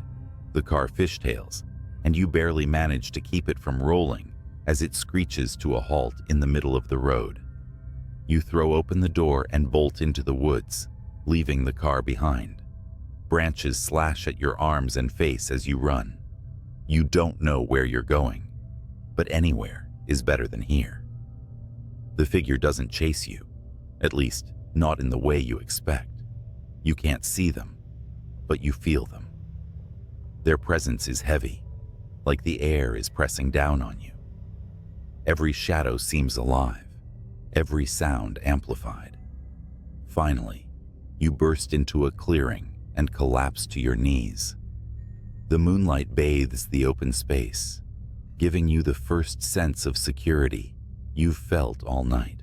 You take a moment to catch your breath, the cold seeping into your skin as you sit there trembling, and then you hear it. The knock. Once, twice. You whip around, and there, at the edge of the clearing, the figure stands. Only now, they're not alone. Dozens of them emerge from the trees, identical and featureless, their long fingers curling and uncurling as they close in. They form a perfect circle around you, their movements synchronized, their heads tilting in unison. Your scream catches in your throat as they close the gap, their smooth faces mere inches from yours. And then, blackness. When you wake up, you're in your car. It's parked neatly at the gas station you stopped at before this nightmare began. The sun is rising, the orange glow spilling over the horizon. The engine is off, your keys in your lap. Everything looks normal, except for the muddy handprint smeared across your windshield. It started on a call like any other. A dispatch about a disturbance on Lincoln Avenue, a rundown stretch of road I've driven 1,000 times. Routine, I thought. But nothing about that night would be routine. I'm an officer, and my job is to answer calls, no matter how bizarre they might sound. The caller reported screams, frantic footsteps, and what they described as shadows chasing shadows. Dispatch didn't think it sounded credible, but they sent me anyway. Pulling onto Lincoln Avenue at 3 a.m., I slowed to a crawl. The street was empty, the kind of silence that presses on your ears until you swear you're hearing whispers. My patrol car's headlights cut through the night, bouncing off the cracked windows of old shops and boarded-up buildings. Then I saw her, a woman sprinting down the middle of the street. She was barefoot, wearing a torn dress, her face twisted in sheer terror. I rolled down my window to call out to her, but before I could, she stopped dead in her tracks, her neck snapping around like she'd heard something I couldn't. She screamed, and that's when I saw it, something moving behind her. But there was nothing there, not at first. I jumped out of the car, flashlight in hand, and yelled for her to stop. She ran toward me, sobbing, begging for help. Her words were a jumbled mess, but I caught bits and pieces. "It's coming, invisible. It touched me." Suddenly, she was lifted off the ground. No hands, no wires, nothing. Just her body, rising like a marionette. Her feet dangled in the air as her screams turned to choking gasps. My instinct was to run to her, but my feet wouldn't move. It was like the air around me had turned solid. I could only watch as her body twisted unnaturally, her arms and legs contorting in directions they shouldn't go. Then, her head snapped. She fell to the pavement in a heap, lifeless. The silence returned, thick and heavy. My radio crackled with static, but no voices came through. I approached her cautiously, flashlight shaking in my grip. Her wide, glassy eyes stared up at me, mouth frozen, mid-scream. There were bruises around her neck, bruises that didn't look like they came from human hands. I called for backup, but deep down, I knew no one would believe what I just saw. As I waited, something caught my eye, a shimmer in the air, like heat waves rising off asphalt. It hovered where the woman had been lifted. My heart pounded as I reached for my gun. The shimmer moved toward me, slow and deliberate. I fired. The bullet hit something. The shimmer flared, twisting like a living thing in pain, then vanished. But the air didn't feel any lighter. Whatever was out there, I knew it wasn't gone. When backup arrived, I didn't tell them everything, just that I found her like that. The official report chalked it up to a hit and run, the case marked unsolved. But I couldn't let it go. That was the night I learned about the Tartarus Archive. But that's a story for another time. For now, just remember, not everything you see on Lincoln Avenue is real, and some things you don't see are more real than you'd like to believe. Weeks passed, but the image of that woman's body didn't leave me. Every night, I drove down Lincoln Avenue on my patrol, scanning for something, anything, to make sense of what happened. But the street stayed empty, a scar on the city's map. I became obsessed. I started digging through old police files, hoping for patterns. Reports of disappearances on Lincoln Avenue dated back decades. Most were written off as runaways, accidents, or unexplainable events buried under paperwork. But some officers, those who worked late shifts on the avenue, had left chilling notes in the margins of reports. Felt watched, couldn't see anything, but it was there. I tried to share my concerns with my partner, but he brushed it off. "Don't go looking for ghosts," he said. But I couldn't stop. One night, my obsession nearly killed me. I was parked on the avenue, engine off, windows cracked. It was quiet, too quiet. Then, a sound, a faint hum, like static, but coming from nowhere. My skin prickled. I stepped out of the car, flashlight in hand, and looked around. That's when I saw the shimmer again. It was closer this time, less subtle. The air seemed to bend around it, distorting the empty street like a funhouse mirror. My gut screamed at me to get back in the car, but something about it was magnetic. Against all reason, I stepped closer. The shimmer moved. It was fast, darting down the street like a predator circling its prey. My flashlight flickered, then died. My gun felt useless in my holster. And then, I heard the whisper. "You shouldn't be here." It wasn't a voice, not exactly. It was in my head, but louder than my thoughts. I stumbled back, the whisper growing into a deafening roar. Shapes began to form in the shimmer, elongated limbs, hollow eyes, twisted mouths that didn't belong on any living creature. They flickered in and out of existence, like they couldn't fully cross into our reality.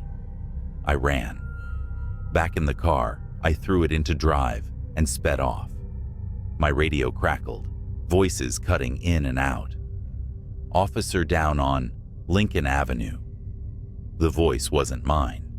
When I reported the incident, I was met with silence. My captain gave me a long, hard look, then dismissed me for the night.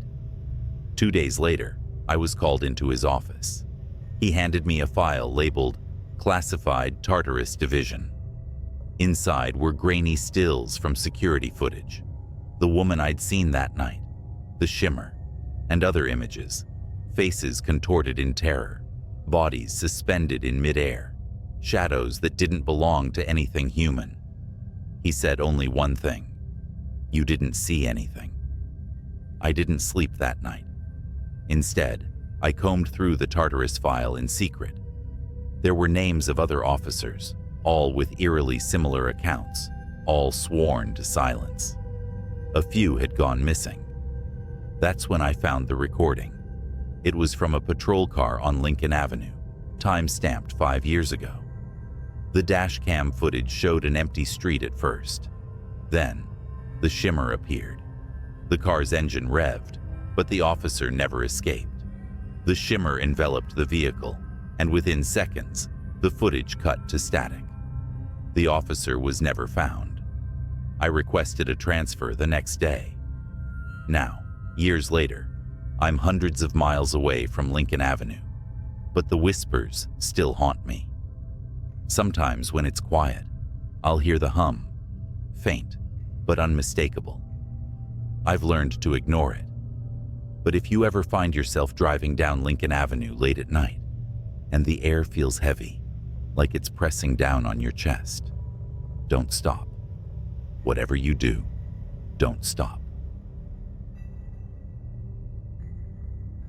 The first time I saw her was through the cracked screen of a police body cam. "Dispatch, suspect unarmed but acting erratic," the officer muttered as his footsteps echoed down the shadowed alley, his breath clouded in the frigid night air. Every exhale, a whisper of tension. The camera bobbed with his steps, capturing the shimmer of frost on the brick walls and the distant glow of streetlights. Then she appeared. She was crouched by a dumpster, her back to the officer, swaying ever so slightly like she was listening to music only she could hear. Her hair, long and dark, clung to her like seaweed on a corpse. The officer called out, his voice steady but sharp. "Ma'am, this is the police. Are you all right?" She didn't turn around. Instead, she raised a single hand, a pale skeletal thing with fingers too long, almost insect-like, and scratched the air. Slowly, methodically, like she was carving something unseen into the fabric of the night. "Ma'am," the officer repeated, more urgent now. He stepped closer, boots crunching on broken glass. That's when she moved. She didn't stand or turn around. She simply twisted. Her neck rotated far beyond what should have been possible, vertebrae cracking like dry twigs, until her face was staring back at the camera. Her eyes were enormous, hollow pits, swallowing the weak beam of the officer's flashlight. And her mouth, God, her mouth, stretched into a grin that could split a human skull. The body cam glitched. For a moment, the screen was static, the audio a shrill, grating scream. When the feed returned, the alley was empty. The woman was gone. "Officer Monroe, what's your status?" Dispatch buzzed, but Monroe wasn't responding. His body cam showed nothing but the open alley now, the flashlight beam trembling as it panned across damp brick walls. Then, with a wet, guttural crunch, the camera fell sideways. The last thing it captured before going dark was a streak of blood pooling into the frost. I shouldn't have seen that footage, but I did. And now she's found me. For 3 days after seeing that footage, I couldn't sleep. Every creak of my apartment, every shadow caught in the corner of my eye felt alive, as if it carried the echo of her grin. Monroe's body was never found. The official report chalked it up to gang violence in the area, but I knew better. That thing, whatever it was, had taken him. I work in law enforcement too, just not on the front lines. My job was to review body cam footage for ongoing investigations, compiling evidence for court cases. After Monroe's footage, I told myself I'd misinterpreted what I saw. Maybe it was a trick of the light, a camera malfunction, or exhaustion playing tricks on my mind. But the night after I filed the footage, I got a message in my inbox. Unreviewed Incident 1127 code, redacted. It was flagged for immediate review, a case assigned to me, and only me. At first, I thought it was a mistake. No one spoke to me about it. No directives came through, just the video file. I shouldn't have clicked on it, but I did. This wasn't from Monroe's district. The footage came from across the city, 3 nights after his disappearance.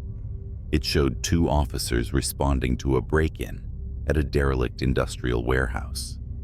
Their body cams revealed the scene: rusted machines coated in dust, walls lined with graffiti, and corridors that seemed to stretch forever into the dark. "Anyone here? Show yourself," one officer barked, his flashlight slicing through the shadows. His partner covered his 6, their footsteps echoing through the cavernous space. And then they heard it. Laughter. It was faint at first, barely audible. A child's giggle. But as they moved deeper, it grew louder, distorted, the pitch warping until it sounded less like laughter and more like the twisted cries of something mocking human joy. "Cut the crap," the second officer shouted. "This is your last warning." The laughter stopped. The silence that followed was heavier than the darkness around them. That's when the flashlight beams caught movement. Something darted between the rusted machines, too fast to track. The officers shouted, raising their weapons, but it was no use. The thing emerged, not running, but crawling, limbs too long, joints bending the wrong way. It skittered toward them with impossible speed, its hollow eyes reflecting the light like mirrors. One officer fired. The gunshots echoed, deafening in the emptiness. The creature stopped, crouched on all fours, and cocked its head. It didn't bleed. It didn't fall. It simply stared, grinning that same skull-splitting grin. Then it lunged. The camera feed erupted into chaos. Flashes of limbs, screams, static. The footage ended abruptly. I shut my laptop, heart pounding. My apartment felt suffocatingly quiet. Too quiet. And then I heard it. A faint scratching noise. At first I thought it was coming from the walls, maybe rats or the old pipes. But as I sat there frozen, I realized it wasn't the walls. It was my window. I turned slowly. The blinds were drawn, but I could see the silhouette behind them. Something tall, with fingers too long, was tracing patterns in the glass. Slowly, methodically. I don't know how long I sat there, paralyzed, staring at that shadow. Minutes. Hours. Finally, I mustered the courage to reach for my phone. My fingers trembled as I dialed 911. 911, what's your emergency? "There's someone outside my window," I whispered. "Can you describe them?" The scratching stopped. The blinds fluttered, as if touched by a faint breeze. Then slowly, they began to part. "No," I stammered. No. Sir, are you there? Sir?" It was her. That face. That impossible grin. Her hollow eyes bore into mine as she pressed her palms flat against the glass. her nails scraping in a slow, deliberate rhythm. She leaned closer, her grin widening, until the corners of her mouth began to tear. I dropped the phone. I don't remember what happened next. One moment I was in my living room. The next I was sprinting down the fire escape, barefoot and half-dressed, into the freezing night. I didn't stop until I reached the nearest precinct, pounding on the doors like a lunatic. When they finally let me in, I tried to explain what I'd seen, but no one believed me. The footage from Monroe's body cam, gone. The unreviewed file, deleted from the system. They pulled up my personnel file and flagged me for mental health evaluation. I quit the next day.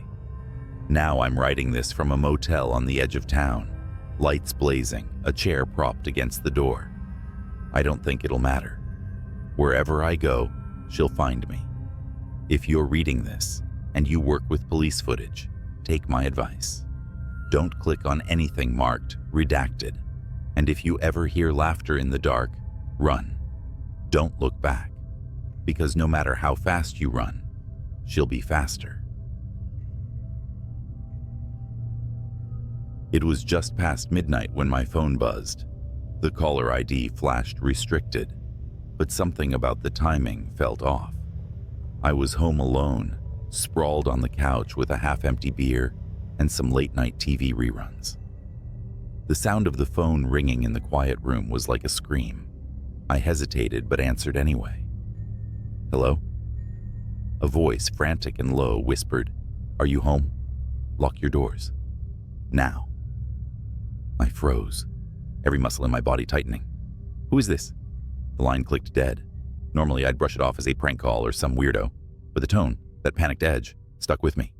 I stood up, every creak of the floor making me flinch, and went to the front door. It was already locked, but I double-checked. Windows, secure, back door, latched tight, satisfied.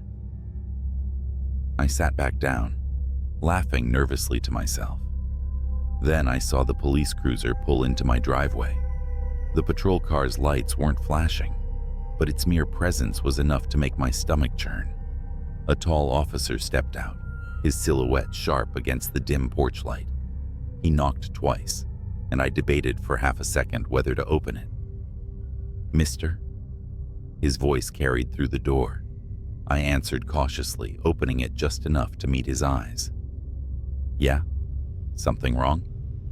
"We received a report of suspicious activity in the area," he said. His voice was calm, almost rehearsed, but something in his eyes. It wasn't just concern. It was fear. "Have you seen or heard anything unusual tonight?" Well, I got a weird phone call a few minutes ago," I admitted. "Told me to lock my doors."